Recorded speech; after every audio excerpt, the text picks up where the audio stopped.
Hey everybody, welcome to another exciting vlog. Not a Disney vlog, I'm out of Disney trips until the November one. We will do the Cancun vlog eventually. I am working on that, but I'm taking my time to make it something special. It is October, why do I keep doing that? October 13th, 2025, 5:53 p.m. And we got some fun to be had here. We're gonna cook up some awesome, these get long. If you wanna jump around, we do time code them. There's gaps in the red play line under the play bar or something like that. Or open the description below, see a big list of blue numbers. Watch what you don't. Watch what you want, skip what you don't. All that and more, you can do whatever you want, all right, basically. That in the meantime, I will let you know that we have a fairly standard vlog here. We're gonna cook up something pretty nice here. Chorizo Sloppy Joes. Have some fun with that. I'm gonna give a brief travel update, just the tiniest bit. We're gonna unbox something, I don't know what. We've got some more Disney pins. We've definitely got a cocktail. We're gonna talk about Tron Ares and maybe do a little spoiler talk on season 2 of Peacemaker. I think that's really all we really got going on today though. Just a very standard vlog, nothing too exciting, but I'm excited about almost everything. I will also throw out just a little update with if things go wonky or if this turns out late or anything like that. Our old man Napoleon, it's not looking good. We're probably going to have a talk and make a decision about something soon. And that's bumming me out. But hopefully, I think we're getting at least a little more time with them. So we got that to look forward to. Also, next weekend, Mary and I will be doing Scarefest. So hopefully I'll put some of that in the upcoming vlog. Maybe. I don't know. So just bear with us. And in the meantime, enjoy the rest of this awesome stuff. Hey everybody. All right, welcome to the cooking segment. I got something pretty easy today. Pretty exciting. It is, I saw it from one of my favorite, if not my favorite, YouTube chef, Sam, the cooking guy. He did this, and I'm going to do very similar to his recipe, but I'm also going to do something a little different. Today, we're going to make Chorizo Sloppy Joes, or I guess it would be a proper Sloppy Jose. I don't know if that's a thing. But it should be pretty easy. It should be a good time. I'm also taking a couple of cheater methods to do things a little bit faster.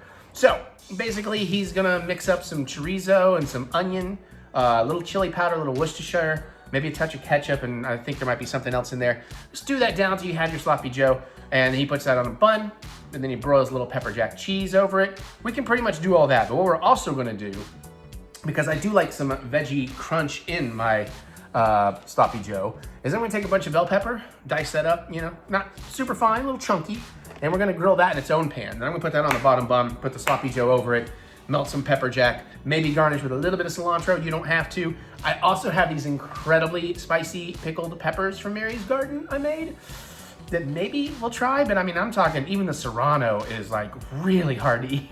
Like they are spicy and there's tons of habanero in there. So we'll see. We'll see if I want to do that. Anyways, today is October 10th, 2025. It is 7:52 p.m. Let's get to getting because we don't have a lot we have to do here. So, of course, I've got my Worcestershire out, and for chili powder, I just chose to do ancho. It's already gonna have enough heat, not, you know, from other things. We're gonna use my favorite Mexican pork chorizo. I got 2 of those, which is a little over a pound.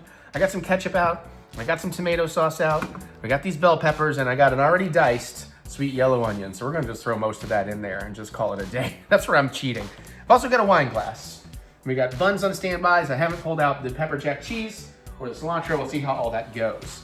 Also, bear with me, my nose is cray-cray as Mary sneezes downstairs right now.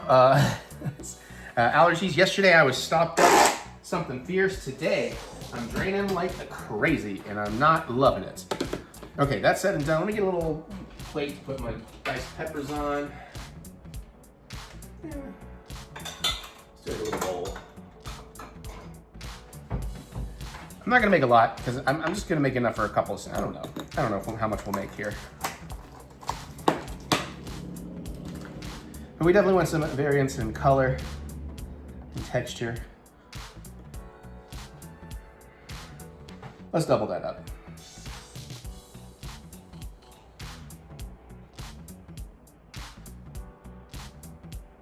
Yeah, for what we're doing, I think that's pretty good. Then we've got some snacking peppers left over to dip into Otter's awesome hot sauces.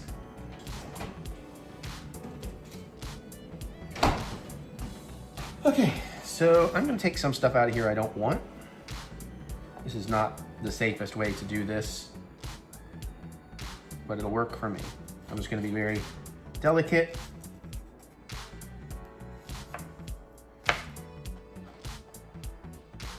And then I'm just gonna eat that. I'm thinking bite's about that big.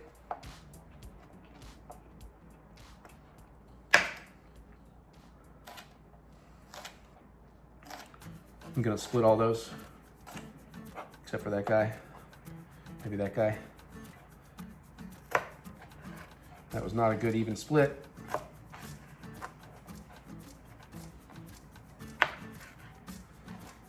I'm sure I could do this better if I tried.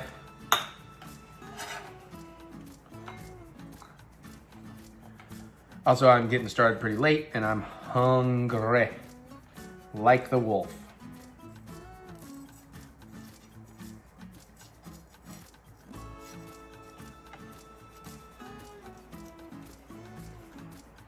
Oops, going a little too deep on that. There we go.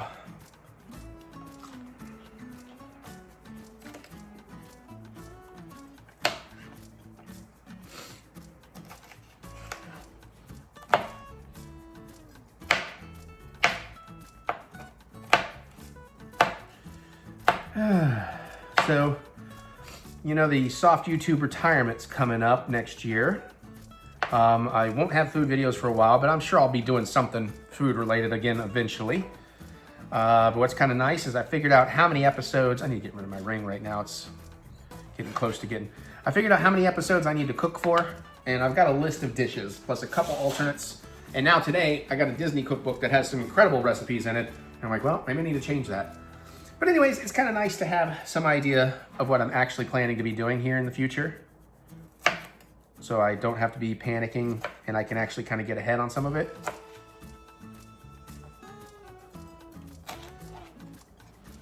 So just kind of neat.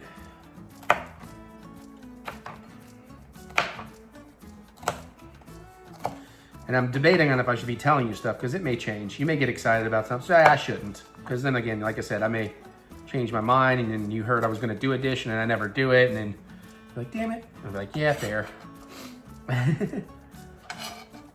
But we do have some exciting things hopefully coming up. I will tease that I might, don't hold me to it, be making spaghetti, or like a pasta, probably spaghetti, from scratch, and pizza dough from scratch. That's a couple of things I really had been wanting to do, and I'm just trying to make sure I hit all the big things off my wish list, if you will.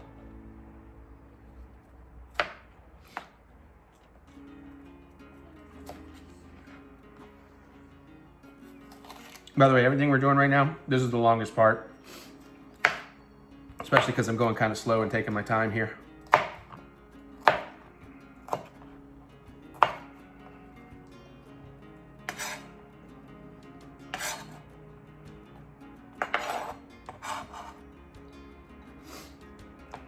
All right.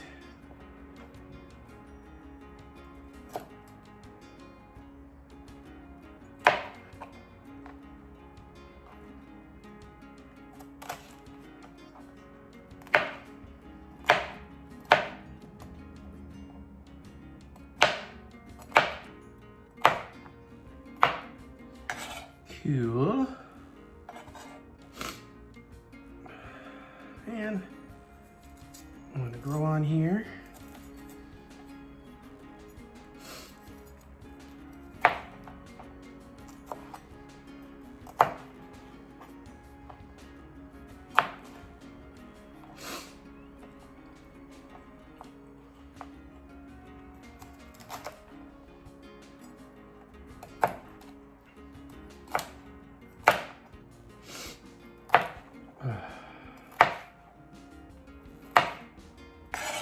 Okay, so now we have some pretty pretty bell peppers to play with. Oh.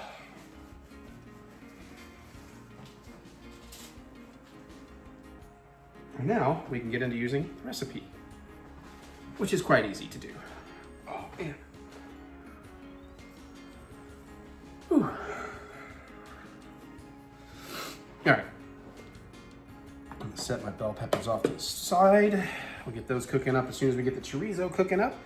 So let's see what we want to do here. Heat the pan over medium and the chorizo. Cook for about 5 minutes. Add the onion for about 3 to 4. Stir in the tomato sauce, Worcestershire chili powder. Simmer until thickened and saucy for about 5 minutes. I'm also gonna, I don't need a little oil in the chorizo pan because, you know, chorizo's so fatty. The house sits around it. I probably should use a smaller pan for these peppers, but it'll work. So we're gonna take that to a nice medium. I don't really want to char these so much as just cook them up. Let's go ahead and get this pan warming up to a medium for the chorizo. I don't really need my cutting board anymore, so we'll get that out of the way. We're gonna want to prep our chorizo though, so we can get it in the pan quicker.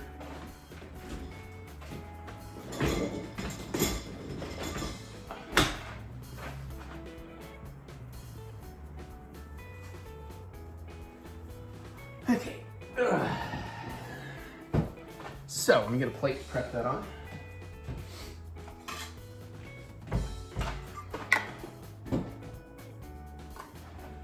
And you know what? Sure.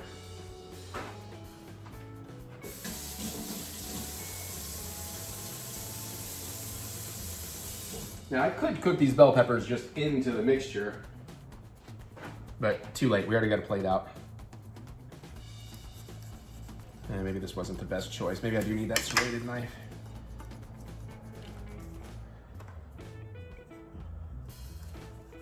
Come on.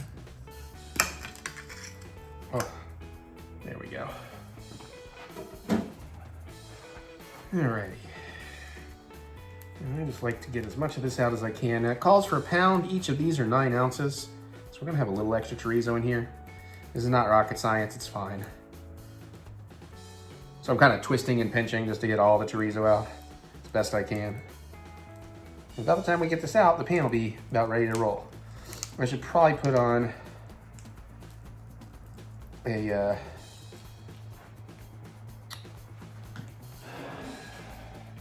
the thing when you clean and you cook, and the apron. There we go.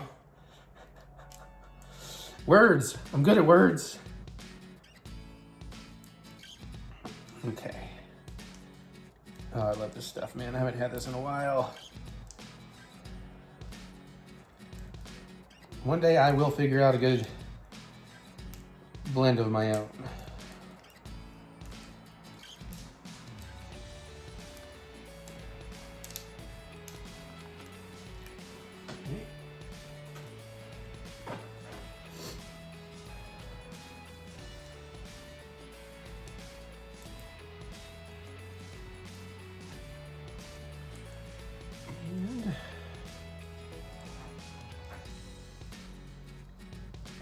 Almost there.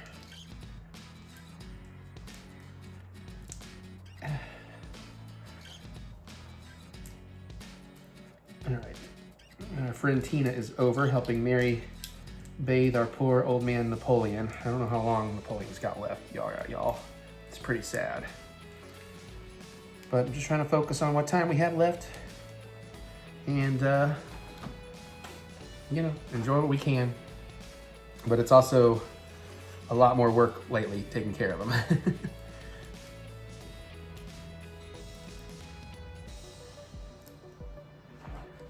But he's being as good a boy about it as he can. It's just so sad though, seeing how he just wants to eat all these things he can't actually physically eat. He has like this frustration grunt he does. Okay. Yeah, that pan is ready for the chorizo. Let me grab an apron.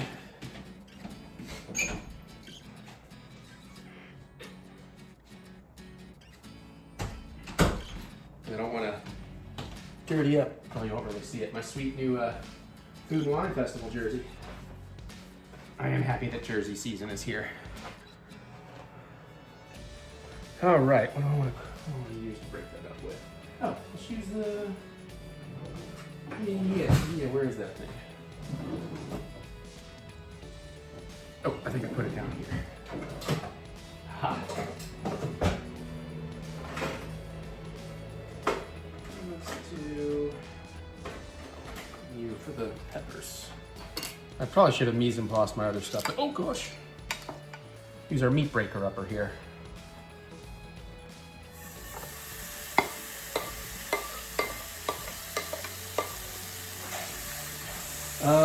Echo, set timer for 5 minutes. Oh shoot. You don't need the internet to set a timer. Echo, set timer, 5 minutes. Nope. I don't know what that's about, y'all. We have Wi-Fi. We don't have internet because Spectrum is having an outage every single day since the rainstorm like 3 days ago. All right, we're gonna let that get started. We'll break it up a little bit better here in a minute. Let's get these peppers on. Woo! Woo!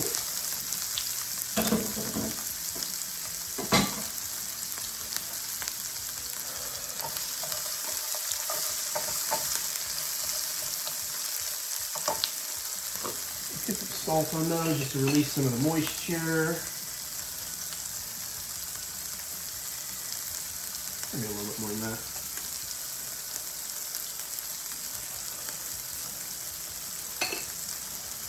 Got a little bit of a mix around.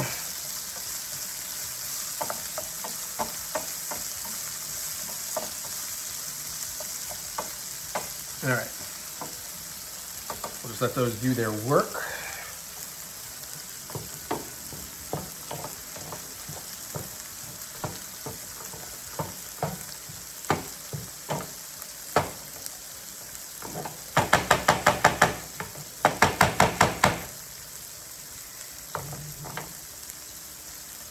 All right, I mean, it was like 8:04 when I started, so I don't know. In the meantime, maybe we will go ahead and mise en place this stuff. So what about a cup of that, huh? Let's at least get that together.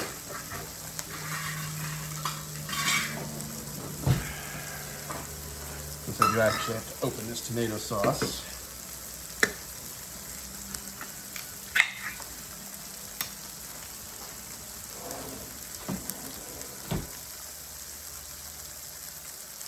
Now, it does say use a cup of tomato sauce or ketchup. I think too much ketchup would be too sugary, but I thought we'd do a little blend. So I don't know, that's maybe 80% of the cup right there. Fill out the rest with some ketchup.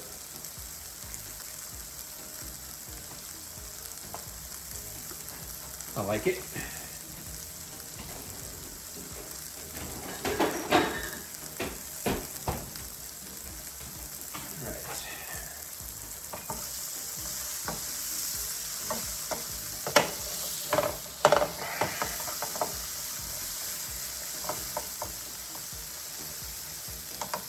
That's come along nicely. Yeah, this is starting to firm up a little in places.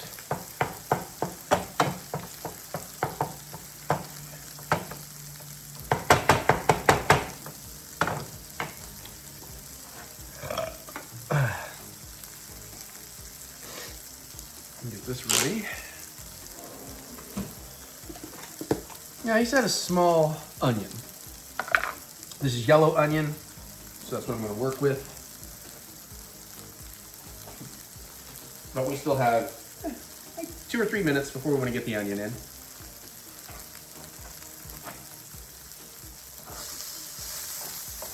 Starting to get a little char on some of these.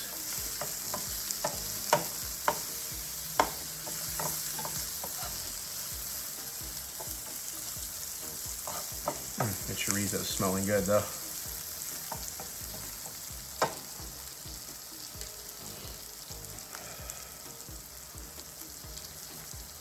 Let that firm up a little more. I guess I could pour some wine. So yeah, so after we get the onions softened, we'll stir in the tomato sauce, we're stirring chili powder, simmer until thickened and saucy for about 5. Okay. Well, I guess I can go ahead and get a couple of buns out. I don't know if Mary's having one of these or not.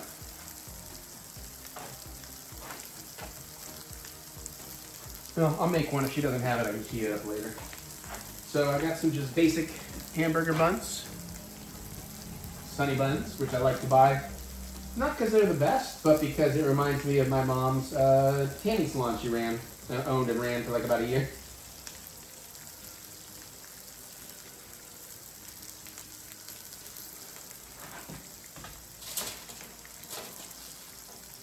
So I just got a lined thing there.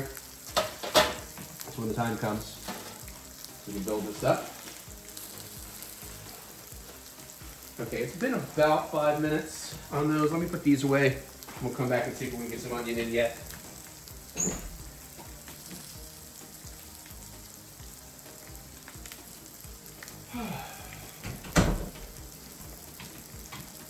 Okay, let me take a quick flip of my peppers.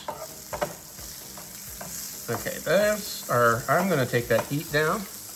I don't really want them getting more charred than that.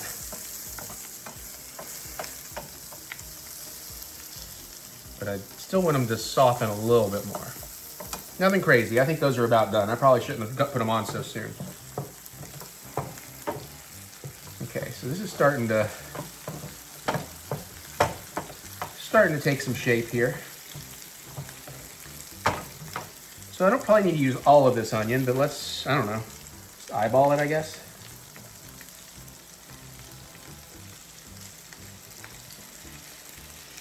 That looks pretty good.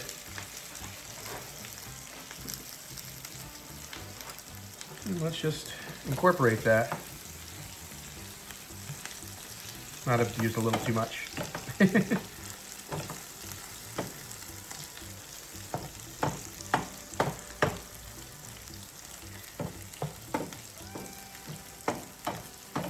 Okay, so we went in about 8:11. So about 8:14, 8:15, we want to put in the other goodies. Okay, I don't really think I need the meat smasher. We will keep it aside just in case.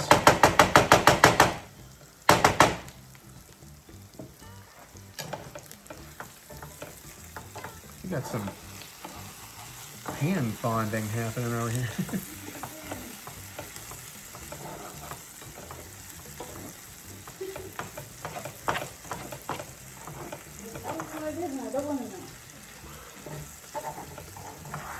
Got it, ma'am.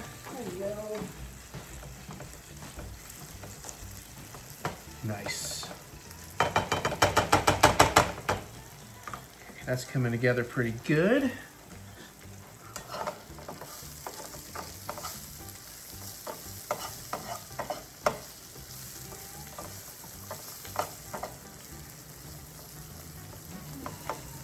That's about where I want it. Are you having one? You don't have to. I'm just making two anyways. Yeah, probably not. More because for the camera's sake, I'll tell you, it's more because she's going to be busy, basically. Yeah. So no Mary in this cooking segment other than probably what you're getting right now. Got some pepper jack cheese. This is like if I was going to be available, I'd like to try a bite, but I'm not sure I will be. Right. Maybe the time. Maybe we'll get lucky. We'll see. So you're going to go ahead and throw a slice on each bun over here so it'll be ready to roll. Y'all, pray for me. I'm about to give the old man a bath. Yeah. And her dad bites, so. Love you. What do you do? Okay. Well, Mary, I was going to say I'll still not make it too spicy because there's going to be some leftovers. And I might share with somebody tomorrow.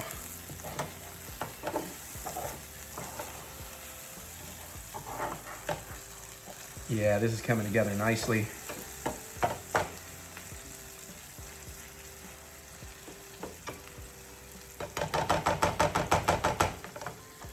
All right, I'm thinking these back here are probably good. So I'm just gonna hunker them together to let them kind of maintain some of their own heat. And I'm gonna turn the actual stove heat off. And I'm gonna move them to the side.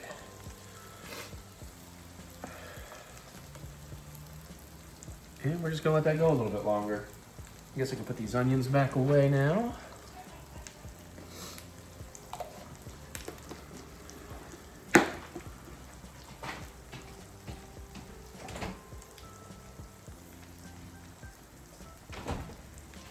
Good enough for now. Let's clean up some of this mess while we're waiting.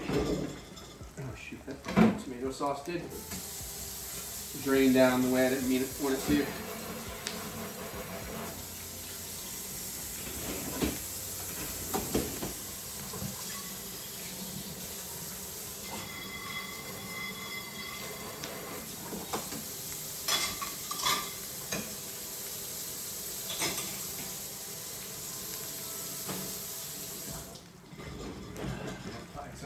Tomato sauce in.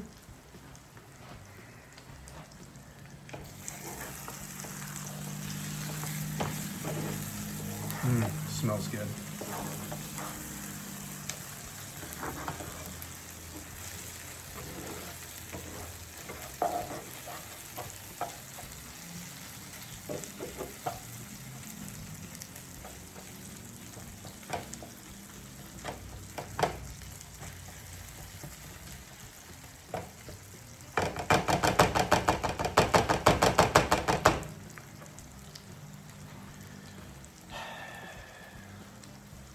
What do you think? I think I'm probably done with the meat smasher. I don't think I'm going to need this. The chorizo breaks up pretty damn easy. If I'm wrong, I can always dig it back out.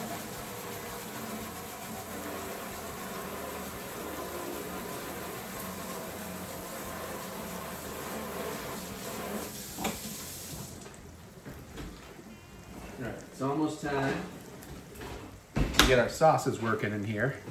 Do we change the heat?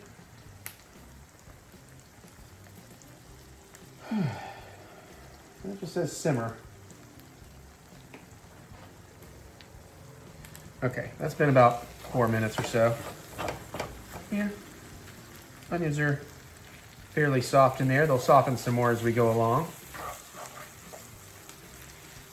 Okay. Now, let's go ahead and get the tomato ketchup mixture in.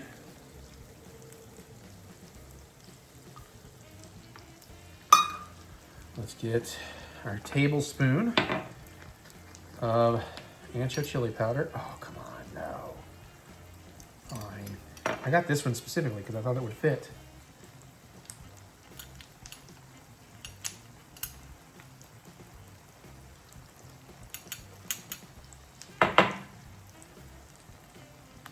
Ah, fuck. That's probably about a tablespoon.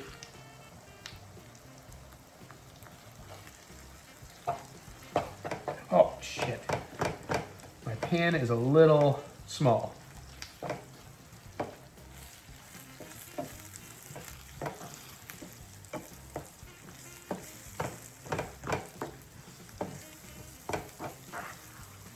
It's going to make this a little hard to mix up. Still need to get the Worcestershire in here anyways.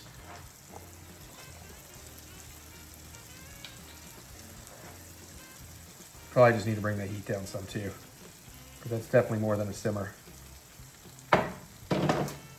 Take it down to a medium-low.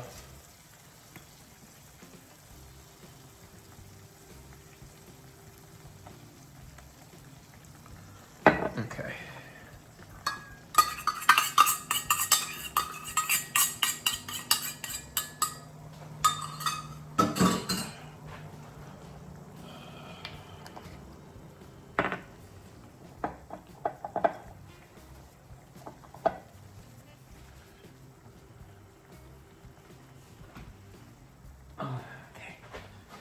Let's continue stirring this up.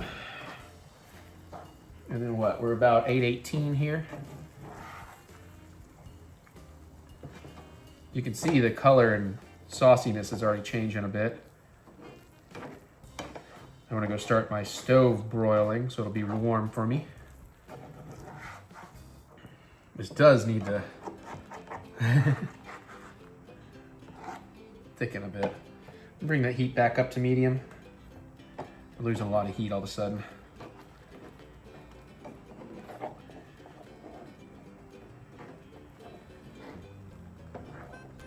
We'll just ride the levels here for a bit.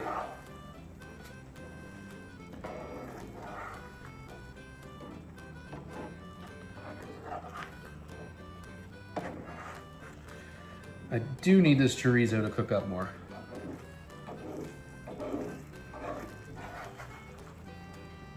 Needs to have a little bit more texture happening. Really don't like it looking like refried beans.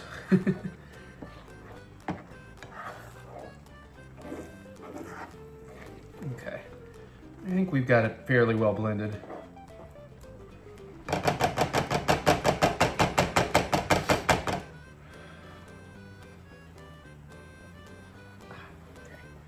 Okay.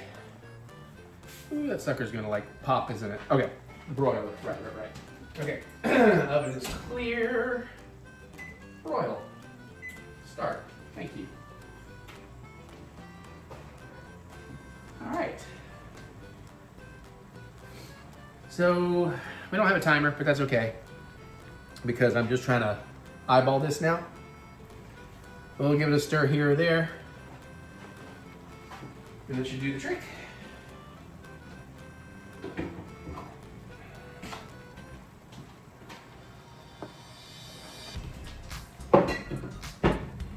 Okie dokie.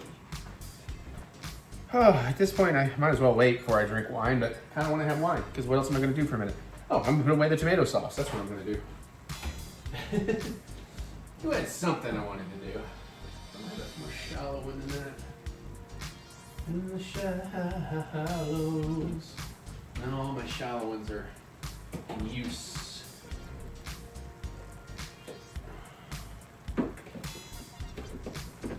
Alright, well.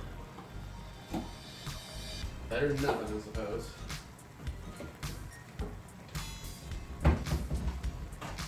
Just gonna do one of these for the leftover tomato sauce.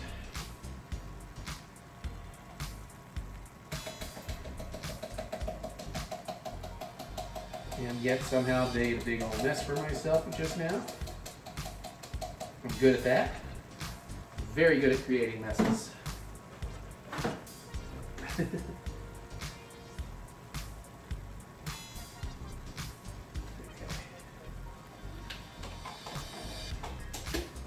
Just gotta find somewhere for this to go in the fridge. Actually, I've got some things I need to pull out that are going bad.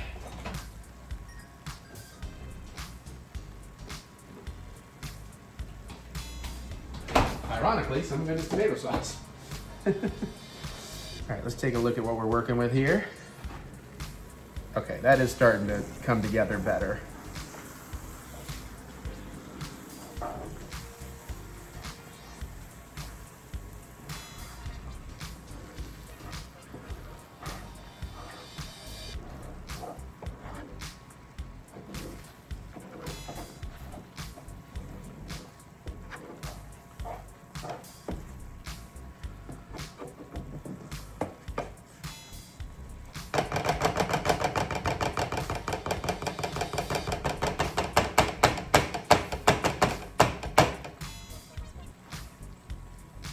It's all going the same place now.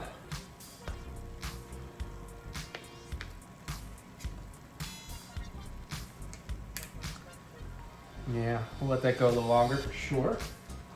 I guess I'm gonna want a plate to eat off of.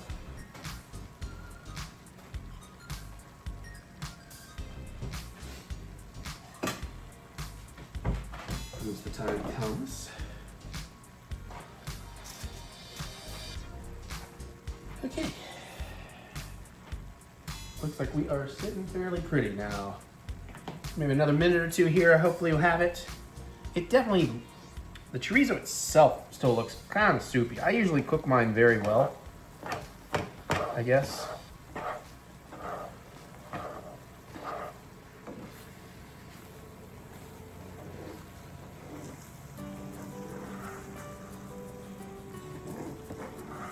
Yeah, it's getting there.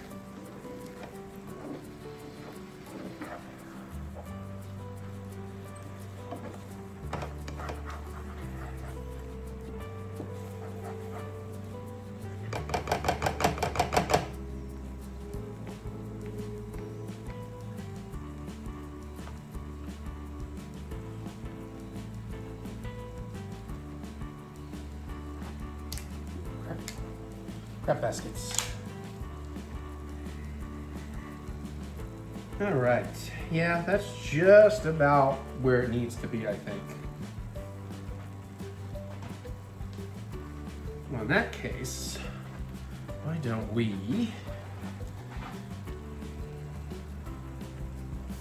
make a little space, you can see what I'm doing.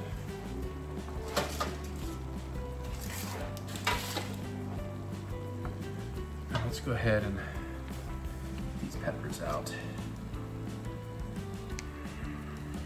Oh, I think what to use.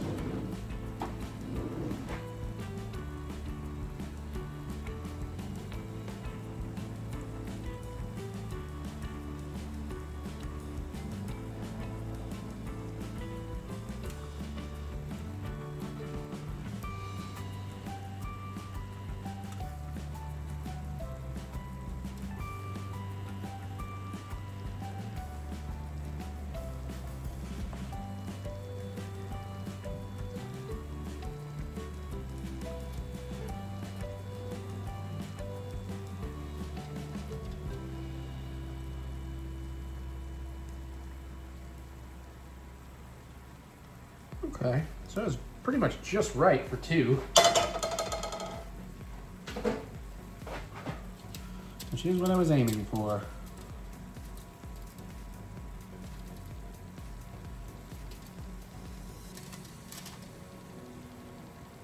Okay.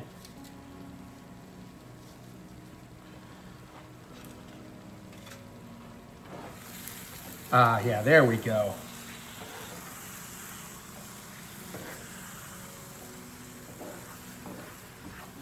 Yeah, that's looking a lot better.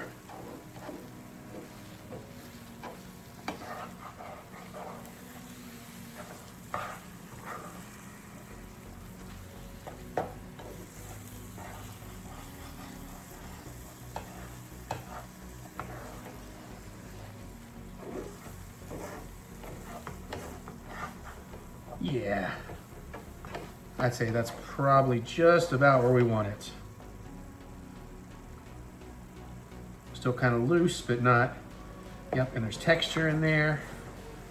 Smells really good. All right, I'm gonna take off the heat. And then even though I got a slotted thing here, I think we'll be able to build with this, so wish you guys luck.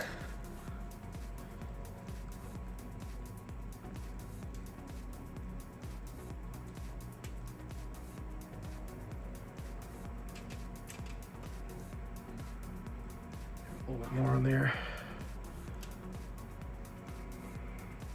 Do need it to be sloppy.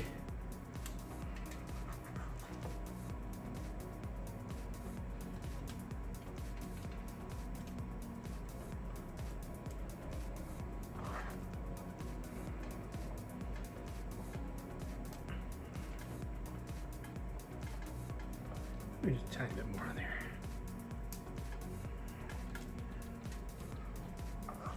Yeah, that looks about right.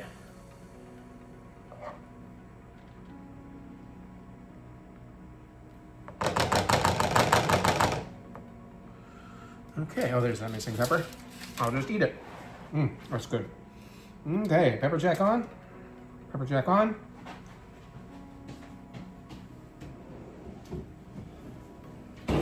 And we will broil for just a couple of minutes. Just to get the cheese melty. And don't burn the bread.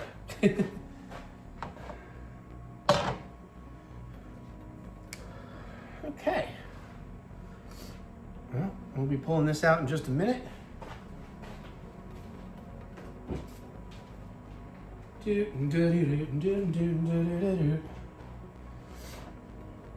Yeah, that looks really good. I'm quite excited about this, actually. I think it's going to turn out pretty tasty.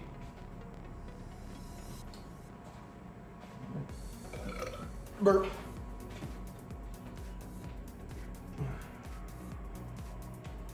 Let's take a peek.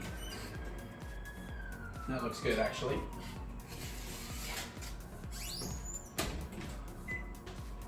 Oh, yeah.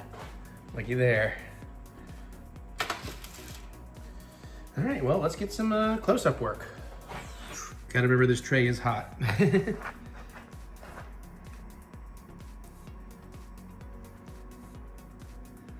looks pretty good, man. All right, let's top bun. Got a nice little bit of a crispiness on the top bun where I broiled that too. Let's pick one out to go on a plate here.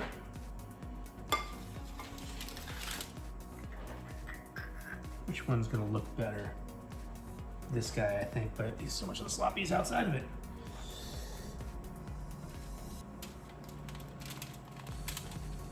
Oh wow, no, that's okay. That is a mess. Screw it, let's use one more of these.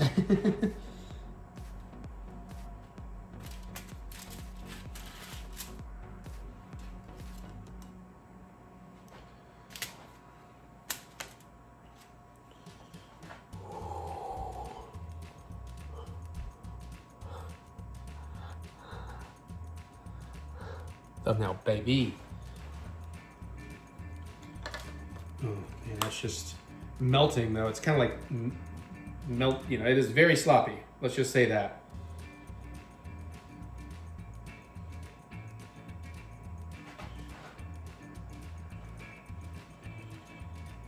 What are you telling me, picture? Oh my God, Spectrum by 12:30, my God. Anyways, okay. Spectrum being crappy. Honestly, our Spectrum is usually very, very good. So I just don't know what's going on these last few days, but it's been quite annoying. Ugh. Okay. I don't even know how to attack this. Like the cheese and the sloppy, like it's just all like gushing out the sides now. It doesn't really want to hold together that well. Maybe I did need to cook it a little longer. Oh, geez.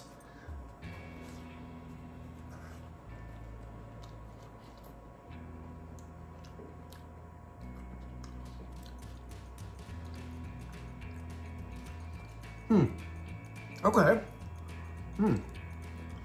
Maybe it's just a knife and fork sandwich, honestly. I think that's what I'm gonna do. Okay. The flavors are very good though. It does very much taste like chorizo, of course. But, well, I was gonna do a little cilantro on there. Oh well. Still good, but I'm not gonna. But it has that sort of tomato ketchup-y sloppy Joe vibe. That's interesting. But yeah, I'm gonna knife and fork this because it's gonna just keep falling apart on me. I lost like a quarter of the cheese when I picked up the sandwich, you know?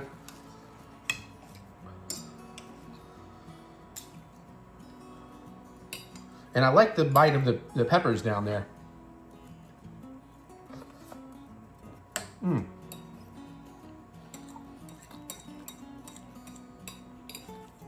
That gives it that texture I was looking for and an extra little flavor.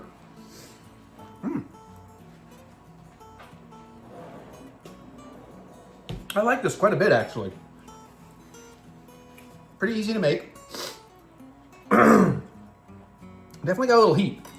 I do think it might be good to Mary skipped out. I didn't even really try to make it spicy. It's just, you know, the chorizo itself has a little nice heat to it.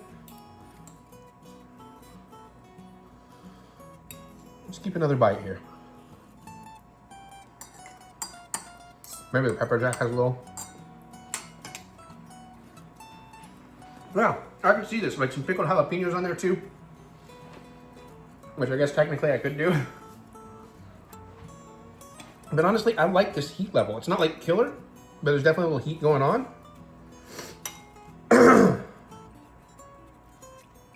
Yeah, I think I might make this again. Because that was so easy to do. But you know what? I'd probably play it differently. And I'd just go ahead and make it like a deconstructed, you know, Sloppy Joe itself. I almost feel like that could be a good chip dip, too, honestly. Like a Sloppy Joe chorizo dip. Yeah, there's something there. There's something to be created there. And again, Sam the cooking guy, on point with his flavors.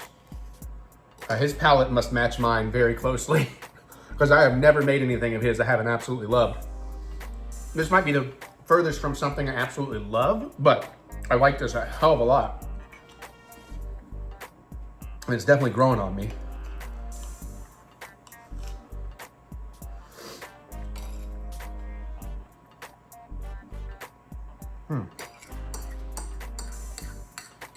Yeah. Well, I'm proud of myself. I did one of my favorite chef's recipes. I added a little something to it. I really like that bell pepper option. Actually, if you wanted to go a little hotter, maybe actually do some diced like jalapeno and serrano with the bell pepper. So you get some of that same texture, a little more heat from it. But honestly, I think unless you're just trying to make something really spicy, this is the perfect balance of heat and flavor. So I'm quite excited about this, and I'm glad to have another one that I'll be eating later tonight. Not right now. All right, well, I don't need to watch me eat the whole thing. I'm gonna. I've already gone to town on a lot of it. Cool. Some of the things we'll be cooking over the next bunch of vlogs are fairly simple. Some of the things are quite complicated. We'll see what you get. Enjoy the rest of the vlog. So I do want to add real quick, this one's been cooling for a bit, and it actually holds together better. So maybe if you actually let your cheese congeal a little bit, it can kind of hold it together. Still, I don't know, I'm more of a knife and fork on this sucker. It's just too messy, but I thought I'd let you know. All right, junk food taste test time. We're running out of stuff again, so we'll see. Having to do this week to week, I don't know. I think we're going to start alternating junk food weeks because we don't need to be taste testing 4 or 5 things every week. So, sorry.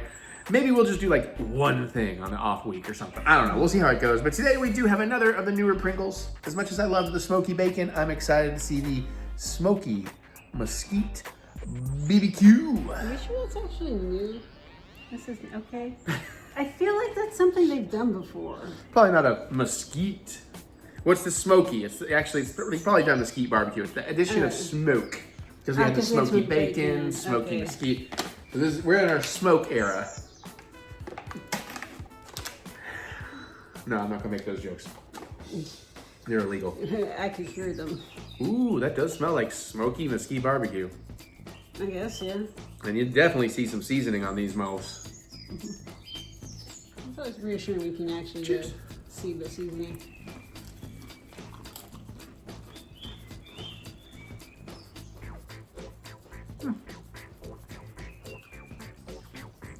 That's pretty good. Mm-hmm. Little barbecue, little smoke, little sweet. Works well with the potato. I'm not sure if I get the smoke per se. The smoke's much more subtle, I think, than the bacon. I think the bacon I still liked a lot more. But these are quite good. No. I'm getting mostly sweet off of this. No. Which is not exactly a complaint. No, kind of a sweet barbecue. That's what mesquite barbecue tends to be. I would maybe buy these again. I wouldn't go out of my way for them, but only because I really like the bacon. So, those would be a recommend, though. And technically, our next savory is also kind of sweet. I thought, you all right? Apparently I aspirated a little bit. Oh. I thought I had bought these before, and then I could never find them, and now I've actually cleaned up back there, and they weren't back there, so I did not buy them before. But now I found them again. Reese's Peanut Butter Filled Pretzels. Now I love Reese's Peanut Butter Cups and all that. Love pretzels. I love peanut butter filled pretzels. Than some of the other Reese's with things in them. I think that's a fair assumption. Ooh, these look really good. These are gonna be like pretzel, like combo pretzels, but I love you ain't gonna hear it rattle, but you can hear the peanut butter thing rattle around inside. Mine's not rattling. Oh, mine is. Oh, yours is. Oh, damn it. You dropped all your peanut butter. I was going to try to show it, but... Yeah.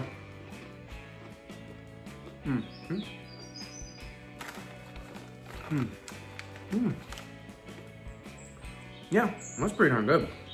I didn't really get the peanut butter till the end of it. Like, it's there, but you really get the peanut butter punch kind of at the end. No. The pretzels could be a little better. Maybe a little saltier. don't think mine was plenty salty. Maybe just different ones. So here's the thing.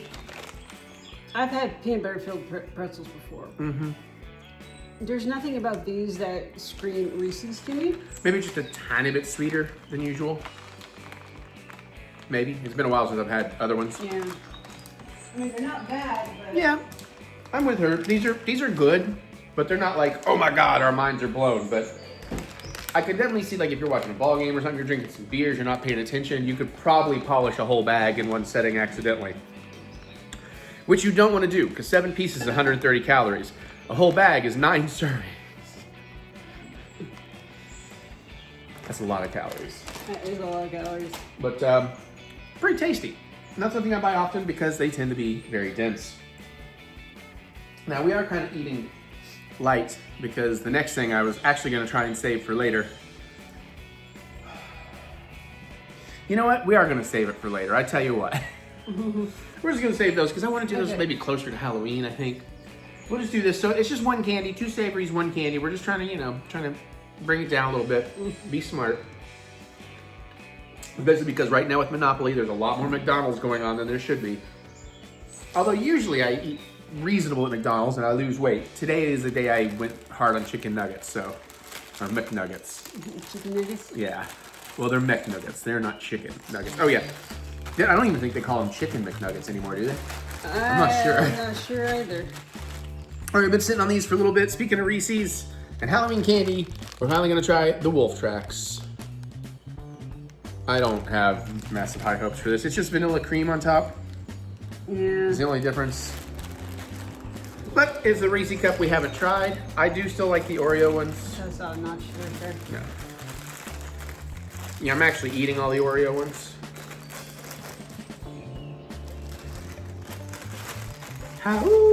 You'll howl for more. I'll howl for more flavor. Size? Oh, they are larger. Yeah, you just want to split one then? Yeah, I was thinking they were minis for some reason. Well, they're smaller than a full size. Yeah, they're not quite full size, but they're like the mini cups. I don't know. I think that's actually about the right. That's actually probably about normal size Reese cup. No. Maybe just a tiny bit smaller, but I feel like it's about.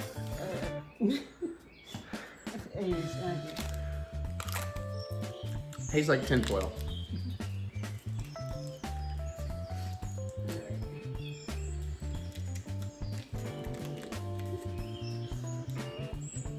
Oh, I think you're gonna show up, but that's fine. Can't see. Excuse me. What? Oh, that was really stuffed with peanut butter, though. That might not be a bad thing.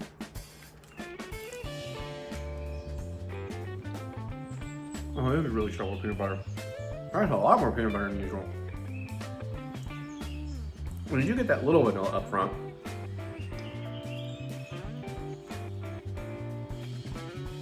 That's still kind of negligible, I think. Yeah, it's pretty much a Reese cup. Maybe just a tiny bit different. If they're there and you want a Reese cup, they'll be fine. But there's nothing, I couldn't be like, oh, you gotta try these because they have this difference. Because it's like, oh, yeah, that's, like you said, negligible is the perfect word for it. Okay, well, I will show you what we were gonna open, and maybe we'll do it next week. Maybe I'm gonna do it in Halloween season. But also because I thought I needed 2 sweets, and I was like, that's so many calories. So I was gonna just hold this off. Maybe it'll be one of our one-offs. We are doing another round of Pop-Tarts. Pumpkin pie, but we're not doing that today. Sorry. Next week, perhaps. Okay, there's our taste test. We gotta get going. We got more to do, and we'll actually go hang out with Napoleon. Bye. So since there's not a lot to talk about travel vlog wise, I'm just gonna knock it out. I'm not gonna wait on Mary because she has having Napoleon at the vet right now. Basically all I can tell you is on my November trip, I had that one awkward, I think on the 14th, Beacon Barrel that was like 5:30, and maybe on the 15th actually. And it was kind of throwing me off from my plan that day since I have the special food and wine event, all you can eat thing. and wanted to go to Jollywood. Yeah, it's on the 15th. But I was able, they opened up some more Beacon Barrel, so I was able to move that up to like 1:30 or something like that. So as far as the November trip is concerned, I got everything I want when I want it. Just got to worry about the lightning lanes. As for the January, February trip, Mary definitely got the go ahead from work. So we have already committed, and we got our after hours tickets for Magic Kingdom, Epcot, and one of the 2 Hollywood studios. I just need to go ahead and do the other. I was thinking about trying to split it on a different credit card date, but it won't really matter. So might as well just go ahead and knock it out of the park. That's really it. That's really all we got. Nothing else really to talk about on the travel front right now. So that's why I figured I'd just shoot this and make it real quick. All right, let's continue on. It's my legacy. This is my legacy. Which wrestler was that? Oh, I was getting fantasy from, who was it, Lil Wayne? Sorry, no. Mariah Carey. Hey, we're here to talk Tron Legacy, the second one. Mary's first time seeing it, my third, fourth, fifth time, something like that. We watched it, of course, before Tron Ares, which we'll talk about next. I will say Tron Legacy is still the best of the 3 Tron films. I do love all of them, but I think 3 has a really great balance of characters I care about, an interesting story, and as all the Tron films do, and a lot of people seem to skip over, ask some very interesting philosophical questions about creators and creations, you know, gods and their creations and things like that. So I think it's awesome. And even though the 9 Inch Nails soundtrack is an awesome one, I still got to give it to Daft Punk. It felt more glued into the movie. It feels more epic. It feels more cinematic. So I just really, really love this movie. It still holds up for me from start to finish. It very much feels like Batman Begins or The Dark Knight a little bit, but that's not a bad thing to me. What do you think, Mary, since you've never seen it? I enjoyed it. I may have asterisks on this one because I think this is as watching it on another night where I was exhausted. For those words? Yes. My life is exhausted now. I've mentioned some things about Napoleon already in this vlog. I know we're dealing with some stuff here, so. Although the exhaustion is honestly a little bit more from me taking all our time to be like, we gotta watch these things. You gotta watch Tron Legacy. Well, you had actually watched a bunch of movies before you met me, so. At least our next movie is Chainsaw Man. Yeah. Oh, I may see So something. you need to read the manga. I was giving you the setup for it. Do you have anything else you want to say about Tron Legacy? I mean, awfully short for us.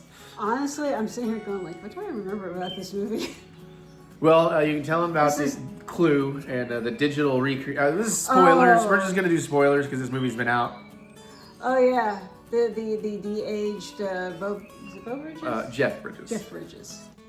Because you had a thing about that at game night. You were telling people that would probably be good to say it here. Yeah. So, actual real life de-aged. When I say real life, I mean the parts that occur in the actual physical world as opposed to the computer world. Does that make sense? I had to explain that one then. You explained it better the other night, though. You're saying that when it's Clue and he's on the grid, the de-aging works. De-aging works because it's not an actual flesh and blood person. It is a program. Right, but when it's supposed to be But when it's the actual person, Flynn, when it's supposed to, it took me a second. I could not think of it. when it's Flynn, you know, In the the real actual world. human and the de-aging in the real world, it's like, Yeah, she immediately made that when you first see him, and I was like, it's 16 years ago. It was fantastic for 16 years ago. Still uncanny valley as fuck. Yeah. And, you know, I don't want to say anything. It's kind of a spoiler for Tron Ares. It wasn't really about Tron Ares, but... But I know I enjoyed it. I think I remember the plot. I do like that the end, and I'm not going to go too heavy spoiler, but I do like at the end, you know, the bad guys are trying to come to our world, which is kind of neat because I didn't realize how well it does set up Tron Ares. Mm-hmm. I'm not saying if Tron Ares sticks the execution of that or not, or if they do their own thing, but, you know, only having the trailers when we rewatched Tron Legacy, I was like, oh, okay, they were kind of going there already, and maybe Ares is just going to continue that. So I thought that was pretty fun. I thought the fights were amazing. Mm-hmm. The Rinsler, or as I like to call him, Rizzler, reveal was incredibly telegraphed. You know Oh. it. You know it's coming. You know what Yeah. that is from like the second they show up. You know what it is. I do like that they left some things vague at the end, and I like how the ending worked, and I like Sam's relationship with Flynn and the dad. And I like that we brought in Bruce Boxleitner. I still think it's hilarious. Cillian Murphy, yeah. Mr. Murphy, Scarecrow himself was like. Killian. I'm just not gonna say it. I'm not gonna try. Was like the tech programmer, bruh. We kind of all forgot that, I think, of Tron Legacy. Yeah. Which is kind of interesting because they kind of just tried to make another one of him in Ares. Yeah, but I was sitting here going. we'll talk more about that in the Ares thing. Well, okay, so was that guy not the son or grandson of the other founder, the guy that got ousted in the first? You're talking about things we aren't ready to talk about yet. The things that's why this is why I was confused when watching the third movie. Yeah, the different people. Mr. Murphy. So Mr. Murphy was not related to any previous characters. No, I don't think so. He was just the new programmer that who was doing the stuff. I think they did try to get him to come back to Ares, and it didn't. So like, fine, we'll just do somebody else. But anyways, we'll talk about Ares in a minute. But listen, I still think it's amazing. The visuals are fantastic. The designs are great. I love Olivia Wilde's character in this. She's super fun. I love that Jeff Bridges is still like the dude. Oh, he is very much the dude. Even Flynn is kind of the dude. Jeff Bridges is like, no, I'm just gonna be the dude. It's not that far off from Flynn. Yeah, man, like radical. Anyways, we should probably move on and talk about Tron Ares. Yeah. All right, we'll do that. All right, so Tron Ares, no real spoilers here. I really, really liked it a lot. I think it could have been better. It was far better than I think anybody expected it to be. Yeah, it's interesting because, like, not that I give a crap about Rotten Tomatoes, but you can't escape hearing this stuff. The critics gave it like 50-something, but the audience scores are coming in the high 80s right now. And a lot of people are, and I think IMAX sells a lot of that, because we saw it in IMAX 3D, and that was a big seller. That was fantastic. Although, I'm going to say, I wasn't terribly wild with the 3D, but I think that's because we just saw Avatar: A Way of Water in 3D, and that is like uber 3D. But also, I think, too, that Tron does a good job of not overplaying the 3D. Like, it's definitely there. It's very immersive. The Nine Inch Nails soundtrack is fantastic, but I do have something that I'll get to, minor spoilery about it at the end. I don't think it's as good as the... My problem with the Nine Inch Nails stuff is it's awesome, and I love Nine Inch Nails, but it honestly sounds like they just took Nine Inch Nails songs. It didn't feel as much of a composed score. Like, it didn't have the structure for a movie kind of thing. Like, there is like a recurring motif, but like, you kind of look at the Daft Punk stuff, and if you listen to Daft Punk songs versus what they did in Tron Legacy, I almost wondered if Hans Zimmer helped them do the Daft Punk score, because it does have some of that flow and element of a movie score. This just kind of always felt like, oh, music time, you know. But it's still excellent, and it's a great choice. But I was hoping Trent would have brought a little more of his Trent Atticus Rose kind of learnings from all the other scores to the Nine Inch Nails table with this. But it's a minor critique. I did love it. There was a montage scene where one of the main characters in one of the photographs actually had a Daft Punk t-shirt on. Oh, that's cool. Honestly, let's talk about the other big thing. Jared Leto. He's absolutely fine in this movie. The first 2/3 particularly, I think he's perfectly suited for this. And apparently he's why this movie got made. He was the one pushing for it. So everybody being like, why did they cast Jared Leto? It's like, well, because the movie wouldn't have happened without Jared Leto. I will say, and this is one of my undercooked things, and I'll say this about most of the cast, everybody is perfectly fine and serviceable to very, very good. But I do feel, particularly when you get to the back third of this movie, if we had actors that could bring a little more weight to it, a little more gravitas to the performance, this would have gone a lot harder. I think it would have landed a lot more of what it was trying to do. Because by the time we get to the third act, some of these characters are a little wooden-ish. Even, you could almost make the joke, it's like, I kept joking, there's a comedic sidekick in this, and again, he's fine, but I kept wanting to make the joke, it's like, we should have cast Michael Pena. We have Michael Pena at home. I just, because again, I just feel like he is a little bit groan-worthy when he first shows up, because it feels so tropey. But he kind of grows on you. I do kind of care about him a little bit by the end. But Yeah, but I do think again a better casting could have done better here, or maybe just a better directing, giving them more time to build the characters. I don't know, because even our main character felt very generic, and like I didn't really care too much about her as much as I should. And I do think that just comes from the casting is wrong. Not that the actors are bad, but they just weren't the perfect choice for the roles. Like, again, people that could just bring a little more something. Like, you just feel behind their eyes there's more story going on than what's on the page. And I didn't get that from anybody in this movie. You know? That's just my take on it. But I did love the story. I loved the concept. The bad guy, Evan Peters, is very, very good. Gillian Anderson is probably one of is one of the standouts, I think, what scenes she got. She was always, she had some of that gravitas that I'm looking for. Hi, Napoleon. Sorry, Mommy and Dad are working. We'll see you very soon. You want some din-din? Yeah, that's why I'm trying to get through these, so while you're doing that, I can go edit. Okay. But yeah, I mean, again, highly recommend seeing it. Unfortunately, I don't know that our theater, our Regal, is a microcosm of everything, but I got a feeling this is happening everywhere. Where it underperformed so badly, it's already being relegated to like 2 in the morning screenings at Regal as of Thursday. 2 in the morning? Like, no, I don't. 2 in the afternoon? Like a 11 a.m. and a 1 p.m. screening. Oh. I'm sorry. Yeah, I'm trying to. I know it was. I was trying to find the right way to explain that. 2 showings. Yes, 2 showings, 2 early showings. There we go. Okay. So I got a feeling because it underperformed a lot. Now that it is actually going to get some word of mouth and could have legs, it might be screwed by the fact everybody's already like way dialing back how many screenings. Yeah. Like within a week. And by the way, So the trailers tell you jack shit. Well, the problem I have with the trailers is what you see in the trailer is a big thing, and it's really near the end of the movie, and it makes you think you're going to have that whole sequence is going to be this epic thing, and it's like, well, you kind of really just get what you get in the trailer. But the whole thing is that the programs and whatnot coming into the real world are actually a very, very tiny fraction of the story. Yeah, but I mean, you know, it's nice they don't give all that away. Yeah. And I do think it's a good continuation of the philosophical story, starting in Tron with a god coming amongst his creations. And then the second one is about how creation itself happened within the creation, but the creations see them as imperfect, you know, so then it's a god being like, what are you doing? Why are you struggling down here?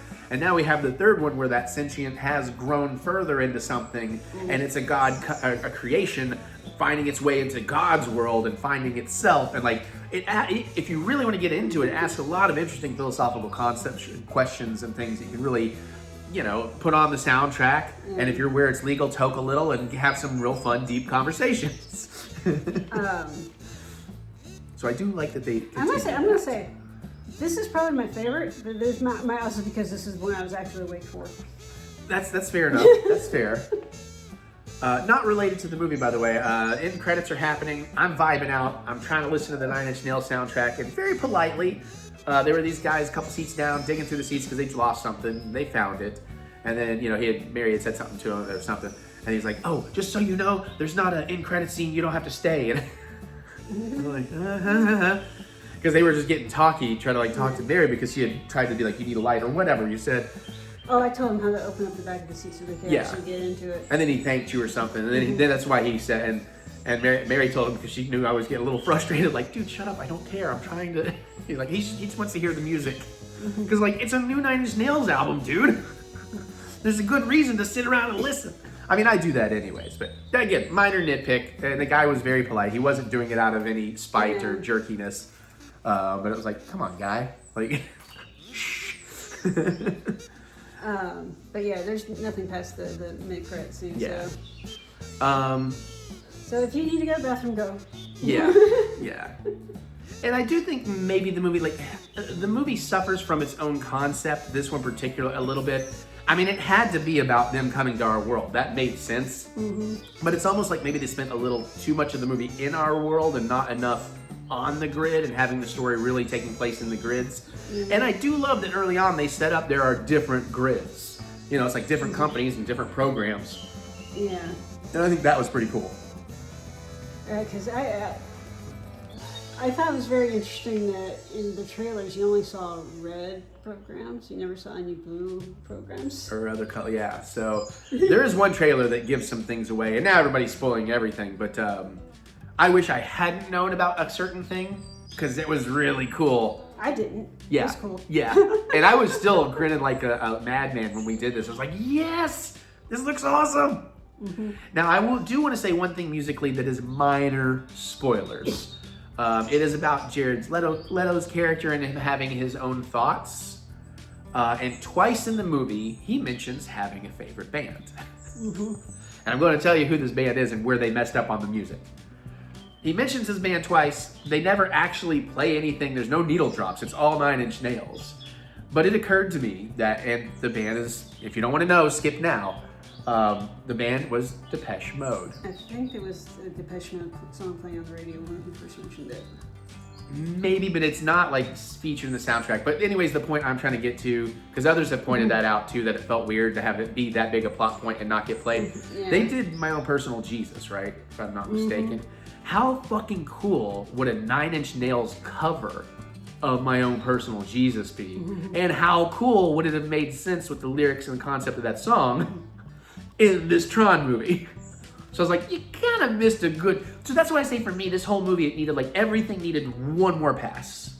Like, it's not undercooked per se. It's, like, right there. But if it could have had one more pass and get the actors a little more gravitas and weight to the performances, particularly in the final third, it would have been the best one ever to me. But as it stands, I still really, really enjoyed it. And I went in very hyped. So I think I'm going to like it more and more the more I watch it over time. Because I will be rewatching it. But I'm very glad we got to see it in IMAX, and it was very cool. And we were going to buy the popcorn bucket, the basic one, but then we noticed they had these, and apparently they only had 8 of them left, so how could we not get a Rocky Horror 50th anniversary bucket? Especially when it came with a neat cup. I mean, the cup's not that exciting. What's exciting is the straw, because the straw has the lips as a topper.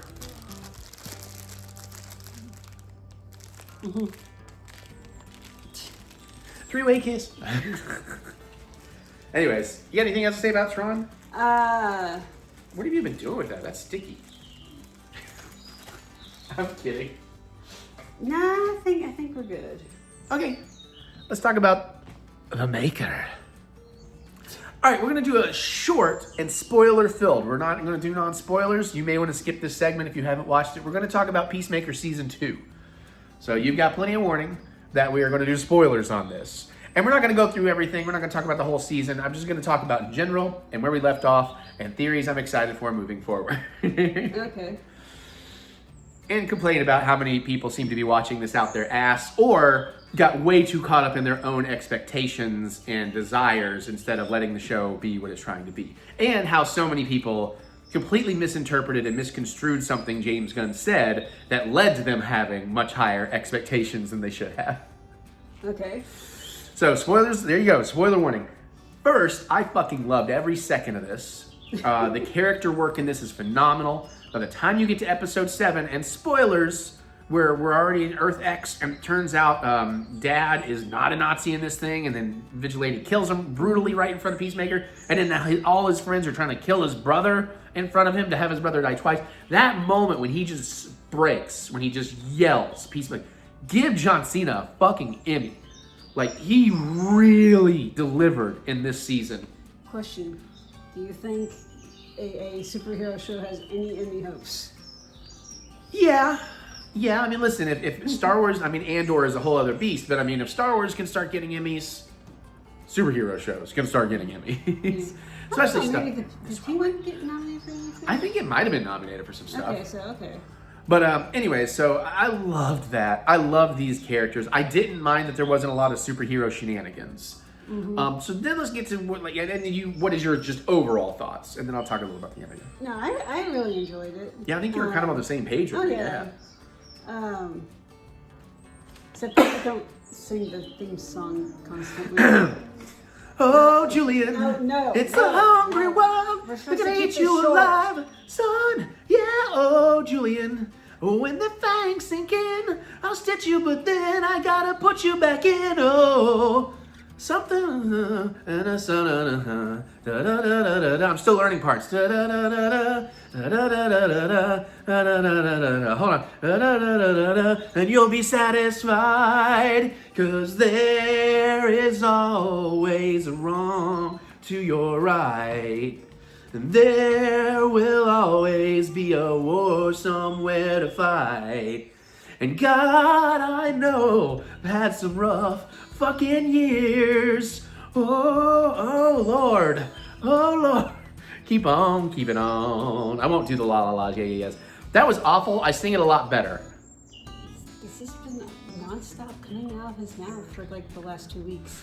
I can't get it out of my head. I've become a huge Foxy Shazam fan now, and thank you, James Gunn, for that. They are like Guns N' Roses meet the Beatles. Songs, yes. I know, but I can't get that one out of my head. There is another one from the soundtrack I keep not getting out of my head too. The one about if this is a dream, I don't want to wake up. When Oh Lord is not in my head, that one's in my head. And now I've got my dad like angrily tweeting me, "It's still in my head today, thank you." And he skipped the dance number all the time. So he watched it once. He's like, "Okay, skip, watch the show." But I'm a huge fan. So sorry, you brought it up. You did it. It was inevitable. It was gonna happen in here at some point. Did you have a point before you derailed me with the song? No. Okay, well, since you brought that up, I'll say when the show first started, I was disappointed we got a new opener. But obviously it has grown on me like a motherfucker. And then I believe it's Screen Rant, like there are 87 things you missed in the finale or whatever. Yeah. At the end of that video, they do a breakdown on how the opening dance tells you the entire season story. And it's pretty remarkable. So I highly recommend that. As far as the ending, I fucking loved it. Now, I didn't get caught up in the expectations. So James Gunn, like halfway through or early in the season said, oh man, because he was always on about these last 3 episodes being his absolute favorite, and it's wild and crazy stuff, which it was. The 2 he directed being the favorite things he ever did. Because if you know what James Gunn loves, he doesn't care about cameo stuff. He doesn't care about the action stuff. He cares about heart, the characters, the personality. And then to get to see his wife give these amazing performances, and he's given her such great stuff to chew on. She plays Harcourt. As well as John Cena just amping it up 1,000 notches to be an incredible actor in this. I can see why he was so thrilled with those episodes. But I can also see how that puts certain expectations in people's heads. To make it worse, he's like, we got some amazing major DCU cameos in the later episodes. He says like in the later episodes. He doesn't say at the finale. So he was clearly talking about the big one in episode 6. And Lex. Oh, yeah. And then, and then we got some smaller cool ones that have a big impact because clearly all of, Lex's team working with Flag and Argus and finding that one planet. Yeah, and this is where having watched Superman would definitely come in handy. Yeah, like again, I don't think you have to because I think most people, even the people complaining, had seen Superman, which is very cool too that one of those doors they open, that looks like exactly the portal that Ultraman went through. Oh, yeah. So, that's kind of cool. So I can see how maybe, that set these expectations up for people. So I'm not saying you're wrong for that. It happens. I'm sorry you didn't get to enjoy the finale because of that. But I luckily did not have those expectations. I was just really in love with these characters and wanted to see where their journey went. And their journey, they did kind of close it up quickly as a montage, yes. But we know they're coming back. And now I have been doing my due diligence because I don't know a lot of these DC stories, but I know I prefer reading DC comics over Marvel comics.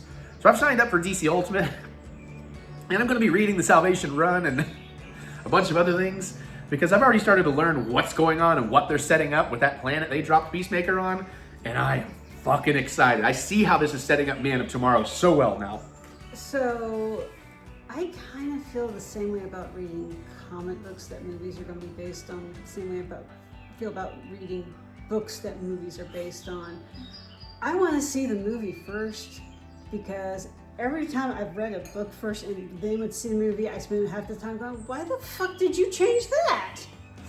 I get that. I can understand that for people. I don't have that issue, particularly comics to movies. I think the last time that happened to me was The Two Towers.